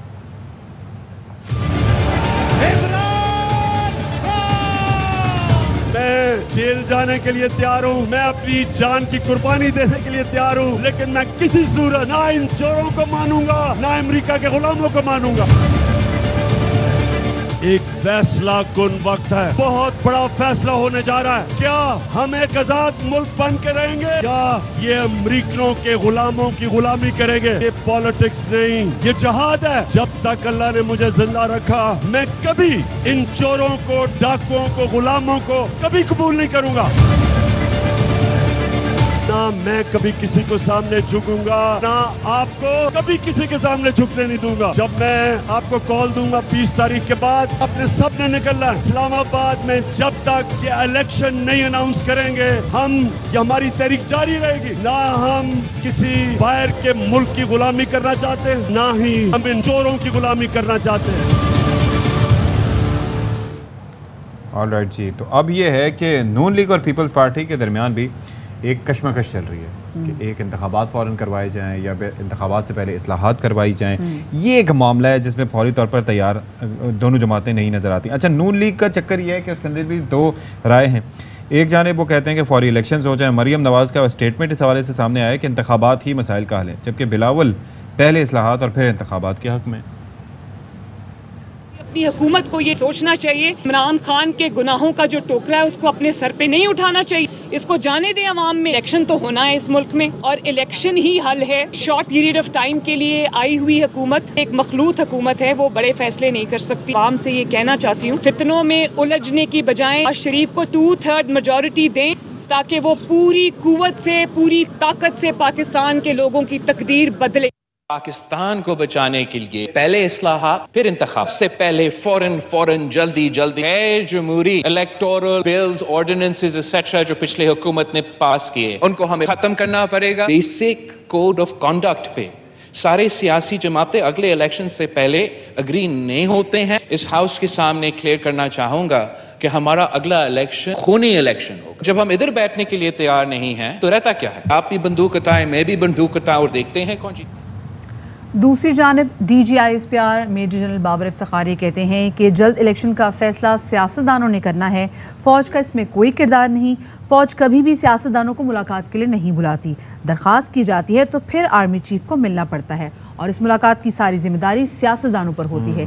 तर्जुमान पाक फ़ौज मेजर जनरल बाबर इफ्तिखार कहते हैं कि आर्मी चीफ के तकर्रुर को बिला वजह मौज़ूए बहस ना बनाया जाए, ऐसा करना मुल्क और इदारे के मुफाद में नहीं। कोई समझता है कि फ़ौज में तकसीम हो सकती है तो उसको फ़ौज का पता नहीं है। पूरी फ़ौज एक लड़ी में पिरोई हुई है, फ़ौज अपने आर्मी चीफ की तरफ देखती है। तो इसी बारे में बात कर लेते हैं। सीनियर तज्जियाकार हमारे साथ मौजूद हैं और हमारे प्रोग्राम की अक्सर ज़ीनत बनते रहते हैं, चौधरी ग़ुलाम हुसैन साहब। चौधरी साहब, बहुत शुक्रिया गर्मी में भी, शदीद गर्मी में भी हम आपको खुशामदीद कहते हैं। ये जो एक पैगाम वाज़े तौर पर दे दिया गया है ISPR की जानिब से, क्योंकि हर कोई बयानबाजी शुरू कर रहा था और हर किसी का रुख जो है तोपों का पेशावर की तरफ होता था, तो आई एम श्योर कि आपको लगता है कि अब ये सिलसिला रुक जाएगा? नहीं, इस तरह उन्होंने थोड़ा ही रुकना है एक बयान से। लेकिन पहले ये होता था कि एक दफ़ा अगर फौज अपना दो टोक मौक़िफ़ दे देती थी तो फिर सारा बंद हो जाता था। अब इन्होंने किसी के खिलाफ कोई एक्शन लिया नहीं, जो मर्जी उठ के फौज को गालियां देता है, जर्नैलों को नाम ले लेके कहानियां बयान हो रही हैं। तो when you do not take action against any culprit, तो फिर ये पंजाबी में जिसको कहते हैं तो टुटे क्षेत्र वांग वधदे जाते हैं। तो अब ये आपको फौज को मुदाखलत, फौज को इनवाइट करना, फौज को एट्रीब्यूट करना चीजें ये गलत है। लेकिन एक्शन क्या तजवीज करते हैं आप, क्या होना चाहिए? बस ये फौज को छोड़ें, अपनी सियासत करें। सही। अच्छा, और आप क्या समझते हैं कि जो अहम स्टेटमेंट आई है, क्या ये किसी खास पॉलिटिकल पार्टी के लिए थी या फिर ये तमाम तो पॉलिटिकल पार्टीज के लिए ये स्टेटमेंट जो है या बार-बार ये सालों पर पहले इमरान खान साहब ने कहा कि जी वो जब जनरल फैज को हटाया गया तो हमें पता चल गया कि जी ये हमारी गवर्नमेंट हटाने का मंसूबा है। पहले उन्होंने ये गलत बयान दिया, क्योंकि हकायक तो हमारे कहने से नहीं बदल जाते। फिर शेर चीज कहते हैं जी हमने इलेक्शन से कम जो है ना किसी बात पर नहीं है। उसके बाद आसफ अली जरदारी और मरियम ने तो तमाम हदें फलांग दी। आसफ जरदारी ने अटैक कर दिया, वो जी वो तो खुडे लाइन लग गया है। ये देखें, यानी वो कोई मालगाड़ी थी जो खुडे लाइन लग गई है। Core commander Peshawar is very important, core commander, in fact each one of them is very important. Exactly sir. फौज की जो यानी 10-11-12 बंदे हैं जो फैसले करते हैं, वो उनमें सारे कोर कमांडर फैसला करते हैं। आर्मी चीफ का फैसला ही होता है, लेकिन ये सारे वहाँ जितनी उधर जमहूरियत है ना फैसला साजी में किसी जगह नहीं, तो उन पर अटैक कर दिया। तो बिल आखिर दोबारा कल DG ISPR ने वजाहत की है, और आज आपसे मैं ये शेयर कर रहा हूँ कि एक इनका इत्तेहादी जो लोग हुकूमत है, इनके एक खास साहब है, उन्होंने कहा कि ये बताया जाए कि शहबाज शरीफ ने जो नवाज शरीफ से कहा है कि 15-20 दिन में असेंबली तोड़ के इलेक्शन की तरफ जाया जाए। अच्छा। तो शहबाज शरीफ को किसने कहा है? अच्छा जी, तो आपकी वैसे क्या नॉलेज में है, किसने कहा है? लेकिन अब फौज तो आपको तो पता होता है ना, आप तो हमसे ना छुपाए ना। हाँ। नहीं, मैं ये कह रहा हूँ कि जब ये शहबाज शरीफ बने थे ना, असल में ये हुआ गड़बड़ हो गई है कि जब इमरान खान ने असेंबली तोड़ दी, वो घर चले गए डायरी पकड़ के जी, वो रियासत और मदीना वाली इलेक्शन का तरफ चल पड़ा निगरान का सेटअप बनाने के लिए। तो फिर ये सुप्रीम कोर्ट में जाके उसके बरक्स करा के ये जो गवर्नमेंट इंस्टॉल हुई है इसको कबूल नहीं किया गया। तो उस वक्त मैंने इंतहाई अहम ओहदेदार, अब नाम ना पूछना। अच्छा, नहीं पूछते। तो उन्होंने मैंने कहा कि भाई इसका, उन्होंने कहा जी इलेक्शन के अलावा कोई चारा कार नहीं है। अच्छा। अब ये आप समझ लें पिशावर, पिंडी, कराची, लाहौर, ये किसी 2-3 जगह एक ही बात की गई मेरे। अच्छा, चलिए तो, ये बताएं कि असेंबली अगर तोड़ भी जाती है तो चौधरी साहब आप ज़्यादा बेहतर तरीके से समझते हैं कि इलेक्शन ऐसा नहीं कि मैं सुबह सोच के उठूँ और मैं जाके वोट डालने चली जाऊँ। It takes time. अगर होता भी ऐसा है कि चले जी महीना 20 दिन में असेंबली तोड़ दी जाती है, और अगर हम जल्द से जल्द भी इलेक्शन की तरफ जाएं तो कितना टाइम दरकार होगा? जी, वो यानी आइन में लिखा हुआ है अगर असेंबली 60 दिन में भी हो सकते हैं इलेक्शन, और 90 दिन में भी। तो इलेक्शन कमीशन का भी इसके लिए राजी होना जरूरी है ना? जी जी। तो उन्होंने अहम शख्सियत ने कहा कि 4 हफ्ते जमा 3 हफ्ते, तो ये 4 हफ्ते जमा 3 हफ्ते 7 हफ्ते। तो ये मतलब था कि 1 जून के लगभग असेंबलियों को खत्म करके इलेक्शन की तरफ जाया जा सकता है। ये मैंने कोट अनकोट किया और मैं जिम्मेदारी से ये बयान दे रहा हूं। शेख साहब भी ये प्रेडिक्शन 27 मई के बाद की कुछ दे रहे थे। जी वही। तो उनकी भी कड़ियां वहीं से मिली। अच्छा, ये जो सेटअप होगा इसमें आपको क्या लगता है कि कौन सी जमात अभी एग्जिस्टिंग सेटअप में सबसे ज्यादा गेन करती आपको दिखाई दे रही है, अगर ऐलान कर भी देते हैं? नून लीग या पीपल्स पार्टी या PTI? अब इनको कुछ नहीं मिल रहा ना, प्रॉब्लम ये हो रहा है। अच्छा। ये दिन ब दिन लूज करते जा रहे हैं ना, ये कोई एजेंडा बता चुके हैं कि इमरान खान कौन सा गलत कर रहा था जो ये ठीक कर दिया इन्होंने, और क्या तवक्कुआत रखें।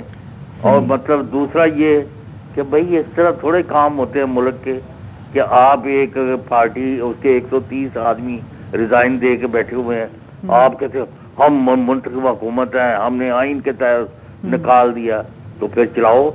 हर चीज खराब हो रही है, तो पॉजिटिव इंडिकेटर से वो भी नेगेटिव हो रहे हैं, तो ये इस तरह चलता नजर नहीं आ रहा।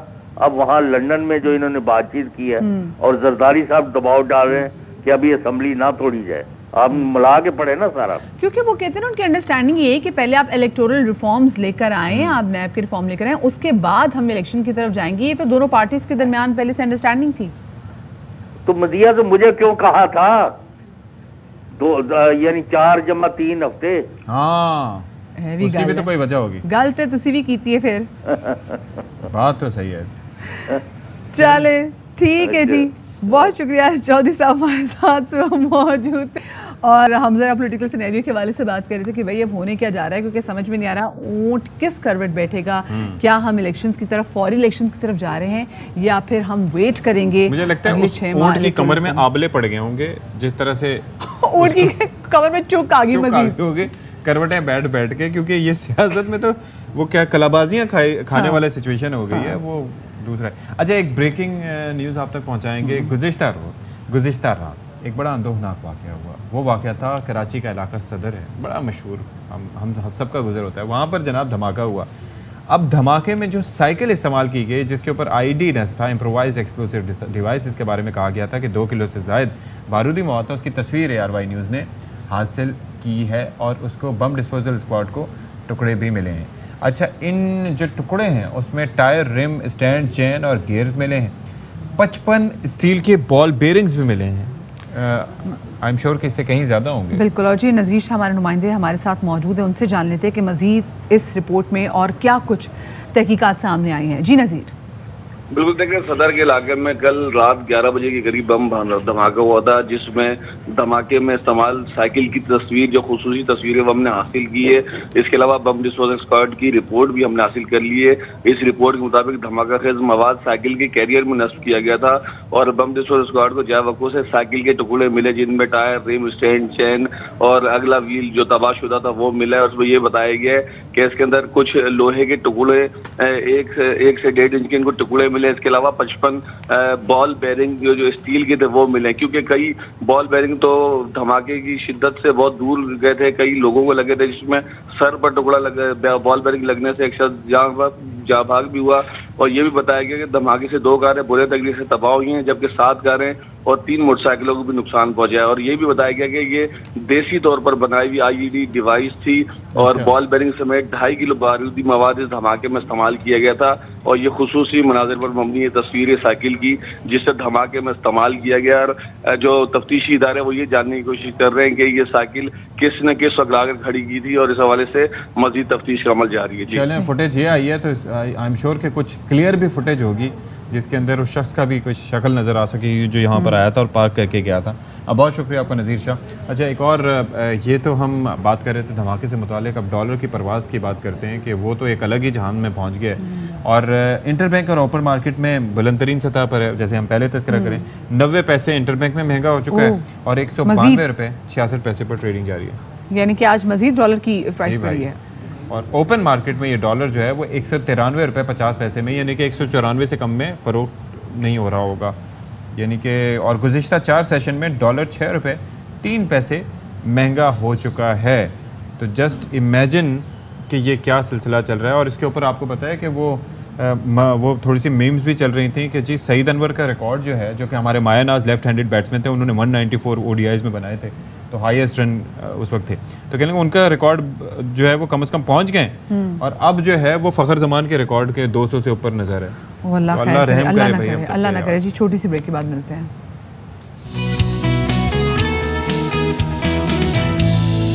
वेलकम बैक टू बाखबर सवेरा। और अब जो हमारा अगला टॉपिक है उस पर बात शुरू करने जा रही हैं Syeda Madiha Zahra Naqvi. Thank you so much जी, आपने मुझे इसका मौका दिया। और हम आज उन ख़वातीन के वाले से बात करने जा रही हैं जो कि हर मुख्तलिफ किस्म की डिफरेंट फील्ड्स में काम कर रही होती हैं। उमूमी तौर पे वैसे आपको पता है सती, लोगों के अंदर ये परसेप्शन है कि अगर आप हिजाब लेना शुरू कर देंगे ना तो आप बहुत सारी नौकरियों से तो आपको वैसे ही ना हो जाएगी, बहुत सारे काम आप वैसे ही नहीं कर सकेंगे।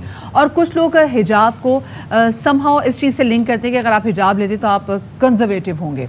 ऐसा बिल्कुल भी नहीं है जनाब। हिजाब जो है ये आपकी पर्सनालिटी का एक हिस्सा होता है। और ऐसे ही हम देख रहे हैं कि डेरा इस्माइल खान जैसे इलाके में एक खातून फोटोग्राफर है। पहले तो आप ये देखें कि डेरा इस्माइल खान के इलाके में खातून फोटोग्राफर का होना और वो फोटोग्राफर भी ऐसी इटसेल्फ, और वो फोटोग्राफर भी जो कि बाहिजाब हो, वो बड़ी ज़बरदस्त तरीके से उसके अंदर ये है कि कोई इंतहा नहीं है, यानी कि उन्होंने रस्म रिवाज को भी साथ रखा, उन्होंने अपने हिजाब को भी साथ रखा और उन्होंने साथ ही साथ अपने काम को भी साथ रखा। बिल्कुल, और सबको साथ इवेंट्स कवर करें। और देखिए बहुत सारी जगहों पे हम देखते हैं कि ख़वातीन के जो इवेंट्स होते हैं तो उनकी भी कोशिश यही होती है कि इसको कवर करने वाली भी खातून ही हो। अब जो आज महक इमरान जिनकी हम आपसे मुलाकात करवाने जा रहे हैं, उनको शौक ऐसा वैसा शौक नहीं है, बल्कि ये तब से फोटोग्राफी कर रही है जब इनके पास इनका अपना कैमरा भी नहीं होता था। सती ये कैमरा रेंट पे लेती थी। सोचें शौक का कोई मोल नहीं। ऐसे ही है। तो इसी पर अब ज़रा बात कर लेते हैं। हमारे साथ बराह रास्त वीडियो लिंक के ज़रिए मौजूद हैं फोटोग्राफर महक इमरान। महक, बहुत शुक्रिया, आपने बाखबर सवेरा के लिए अपना वक्त निकाला और ज़ाहिर है कि हैट्स ऑफ टू यू कि आप इतना माशाल्लाह काम कर रही हैं और बड़ी मुश्किलात भी रही होंगी। तो ये शौक़ हुआ कैसे फ़ोटोग्राफ़र बनने का, और फिर ये बाहिजाब फ़ोटोग्राफ़र रहने का, चीज़ों को साथ लेके चलने का, ये सफ़र के बारे में ज़रा हमें बताइए अपने। जी सर, सफ़र तो काफ़ी मुश्किल था ये, लेकिन अल्हम्दुलिल्लाह काफ़ी मुश्किलात आई थी, लेकिन अब मैं समझती हूँ कि मुश्किलात जो थी वो दूर हो चुकी हैं। अब वो कहते हैं ना, बुरे दिन के बाद अच्छे दिन आने स्टार्ट हो जाते हैं। तो अल्हम्दुलिल्लाह काफ़ी ही मेरी लाइफ में फ़र्क आ चुका है पहले की और अब की लाइफ में। अच्छा महक, एक्सेप्टेबिलिटी का आई एम श्योर आपको मसला बहुत हुआ होगा। एक तो हम जो छोटे शहरों में हम एक्सपेक्ट नहीं करते कि जी खातून फोटोग्राफर हो सकती हैं, और फिर खातून फोटोग्राफर होना, बाहिजाब फोटोग्राफर होना, तो फिर कैसे एक मेल डोमिनेटेड सोसाइटी ने आपको एक्सेप्ट किया? नहीं, ये था कि मैं जिस सिटी से बिलोंग करती हूँ तो वहाँ काफ़ी ज़्यादा पर्दा सिस्टम है, और वहाँ फीमेल के लिए काम करना बहुत ही प्रॉब्लम था। लेकिन जब मैंने ये स्टार्ट लिया था स्टेप, तो मुश्किलात सामने आई थी, लेकिन बस ये है कि मैंने हिम्मत नहीं हारी। और आपको पता है मुश्किलात तो हर उसमें आती हैं, फील्ड में आती हैं। तो मेल फोटोग्राफर्स का भी काफ़ी अच्छा साथ रहा है मेरे साथ। हमारी जो अपनी कम्युनिटी है उसमें मैं फ़र्स्ट फीमेल ही थी। अच्छा। और मुझे ऑडियंस जो है अपने डेरा इस्माइल खान की, उन्होंने बहुत सपोर्ट किया। तो मैं कहती हूँ कि आज अगर मैं इस जगह पे आई हूँ ना, तो अपने जितने भी हमारे डेरा इस्माइल खान के रहने वाले हैं उनकी बड़ी प्यार मोहब्बत, उन्होंने बहुत सपोर्ट किया है। कि एक जानिब तो ये होता है कि थोड़ा सा ख़वातीन जो फीमेल फोटोग्राफर्स हैं उनके साथ कंफर्टेबल फील करती हैं अपनी शादी वगैरह के शूट में इन्वॉल्व, लेकिन दूसरा एक चक्कर ये होता है कि न जाने किस वजह से ये समझा जाता है कि जी बंदा ज़्यादा बेहतर काम कर सकता है, वो जी हाँ जो एंगल लेके आएगा। तो इस तरह की कोई बात कभी आपको सुनने को मिली शुरू में? सर बिल्कुल मिलती है। अभी रिसेंटली मैंने एक इवेंट किया था, तो उसमें मुझे कहा था एक खातून ने कि आप हमारे इवेंट तो कवर कर रही हैं, लेकिन मुझे सबने कहा कि अगर आप मेल से करवा लोगी तो ज़्यादा अच्छा हो जाएगा, फीमेल का भरोसा नहीं है। तो जब मैंने उसे अपना सारा काम वगैरह दे दिया तो उसके बाद उसने कहा वाकई महक उन सब की बातें गलत थी, आपने उन मेल से भी अच्छा काम किया, क्योंकि आपका एक क्रिएटिविटी आपकी एक डिफरेंट थी मेल से। और ख़वातीन के अंदर जो एस्थेटिक सेंस होती है वो भी मर्दों से थोड़ी सी ज़्यादा होती है। सो अब मुझे बताएं कि बाकी जो ख़वातीन है, बहुत सारी देख रही हैं वो लड़कियां जो कि चाहती हैं कि वो भी ऐसे फोटोग्राफी की फील्ड में आगे आएँ, क्योंकि अब हम देख रहे हैं कि ख़वातीन सेग्रीगेटेड फंक्शंस में लोग यही प्रेफर करते हैं कि उनका भी हिजाब सलामत रहे, तो उनकी भी कोशिश होती है कि कोई खातून ही फोटोग्राफर उनके सारे इवेंट को कवर करें। तो कैसा आप स्कोप देखती हैं और लड़कियों को क्या सजेस्ट करेंगी? लड़कियों को मैं यही सजेस्ट करूँगी कि आप लोग इस फील्ड में आएँ। ये बहुत कंफर्टेबल फील्ड है, मींस कि आप लोग परेशान ना हो। जितनी भी एफर्ट्स मैंने देखी है ना अपनी की है अपनी लाइफ में, अल्हम्दुलिल्लाह अब जितनी भी जनरेशन आएगी ना, मींस कि हमारे सिटी डेरा इस्माइल खान से भी जितनी भी लड़कियाँ अब आएंगी इस फील्ड में, वो अब उनको वो मुश्किलात नहीं देखनी पड़ेगी, क्योंकि अब लोगों के माइंडसेट चेंज हो चुके हैं। और अब मतलब कि इंशाल्लाह अच्छी ही सोच है लोगों की काफ़ी ज़्यादा बनिस्बत पहले से। और अब आगे इंशाल्लाह तरक्की ही करेंगे क्योंकि लोगों की सोच है वो तब्दील होगी और फिर अच्छी तब्दीली आएगी। आप जैसे लोग भी फील्ड में हैं, लोगों को हेल्प आउट करने के लिए बहुत शुक्रिया जी। मैं इमरान, डेरा इस्माइल खान वाहिद खातून हिजाब फोटोग्राफर हमारे साथ मौजूद थी। अब जनाब हम खाबे का तस्करा कर लेते हैं। खवातीन की बात करी तो एक और खातून की स्ट्रगल बिल्कुल जी, बिल्कुल स्ट्रगल की बात करते हैं। कराची का इलाका है गुलिस्तान जौहर। वैसे तो पूरे कराची में मुख्तलिफ फूड स्टॉल्स आपको मिलेंगे, लेकिन चाइनीज़ खाने की जब हम बात करते हैं तो वो अक्सर आपको रेस्टोरेंट्स में ही मिलता है, हाई एंड रेस्टोरेंट्स में, और वैसे आप वहाँ पर खाते हैं। लेकिन अब दुनिया के दीगर तरक्की याफ्ता मुल्कों की तरह वहाँ पर जैसे फूड स्टॉल्स होते हैं, स्ट्रीट वेंडर्स होते हैं, तो ऐसे गुलिस्तान जौहर में भी एक चाइनीज़ डिशेस का स्टॉल हमें अपना देसी चाइनीज़ जो है पसंद है, और अगर आपको ज़बरदस्त देसी चाइनीज़ खाना है तो जनाब फ़ौरन रुक कीजिएगा शाम में गुलिस्तान जौहर, जहाँ पर एक खातून अपने 10 साल बेटे के साथ इन्होंने एक ठेला लगाया हुआ चाइनीज़ का। उसी वक्त लाइव कुकिंग होती जो आजकल आपको पता है इन भी है, और रिपोर्ट कर रही है इसी वाले से रुबीना अलवी। होना किसी भी काम को स्टार्ट करने के लिए ज़रूरी नहीं है, बहुत से काम अपने शौक के लिए भी किए जा सकते हैं। उन सब खवातीन के लिए जो उनको अवेयरनेस दे रहा है कि वो भी घरों से निकलें और अपने शौक को इस तरह से पूरा करें। अपने शौक की खातिर, अपने बच्चों को प्रमोट करने की खातिर यहाँ खड़ी हूँ। कोई नीडेड नहीं हूँ मैं, लेकिन ये कि अब इनकी फर्स्ट प्रायोरिटी मेरे लिए जो है इनकी एजुकेशन है। मैं सुबह स्कूल जाता हूँ, फिर 5 o'clock मैं ट्यूशन जाता हूँ, फिर मैं आके रेस्ट करके मैं आता हूँ यहाँ पे। लोगों का तांता बन जाता है 8:30 बजे रात से। हर कोई उस वक्त गुरेज करता है किसी भी फजूल बात से, क्योंकि बात करने में नंबर ना निकल जाए हाथ से। 2 घंटे से लगे हैं लोग कतार में। फर्स्ट टाइम मैं तो ट्राई कर रही हूँ। ट्राई करने के लिए आई थी कि ये इनको देखा था रमजान में स्टॉल है इनका, तो आज सोचा कि ट्राई करते हैं। देसी मूवमेंट यहाँ नजर आ रहे हैं। वाइफ तो कह रही है कि यार चलते हैं वापस, तो बोला इतनी दूर से हैं तो एटलीस्ट ट्राई तो करना चाहिए। ज़रूरी नहीं है कि इंसान नीडी ही हो, इंसान को शौक के लिए भी बहुत कुछ करना चाहिए, और ये अपने शौक के लिए कर रही हैं। चौमिन और सिंगापुरियन राइस का इंतजार हो रहा है घर में। कैमरामैन मुस्तफ़ा मेराज के साथ रुबीना अलवी, ARY न्यूज़ कराची। हमारे मुंह में पानी लाते हैं। अब यहाँ पर वक्त हो गया है आपसे इजाज़त लेने का। अपना बहुत सारा ख्याल रखिएगा। शाद रहिए, बात रहिए। अल्लाह हाफ़िज़।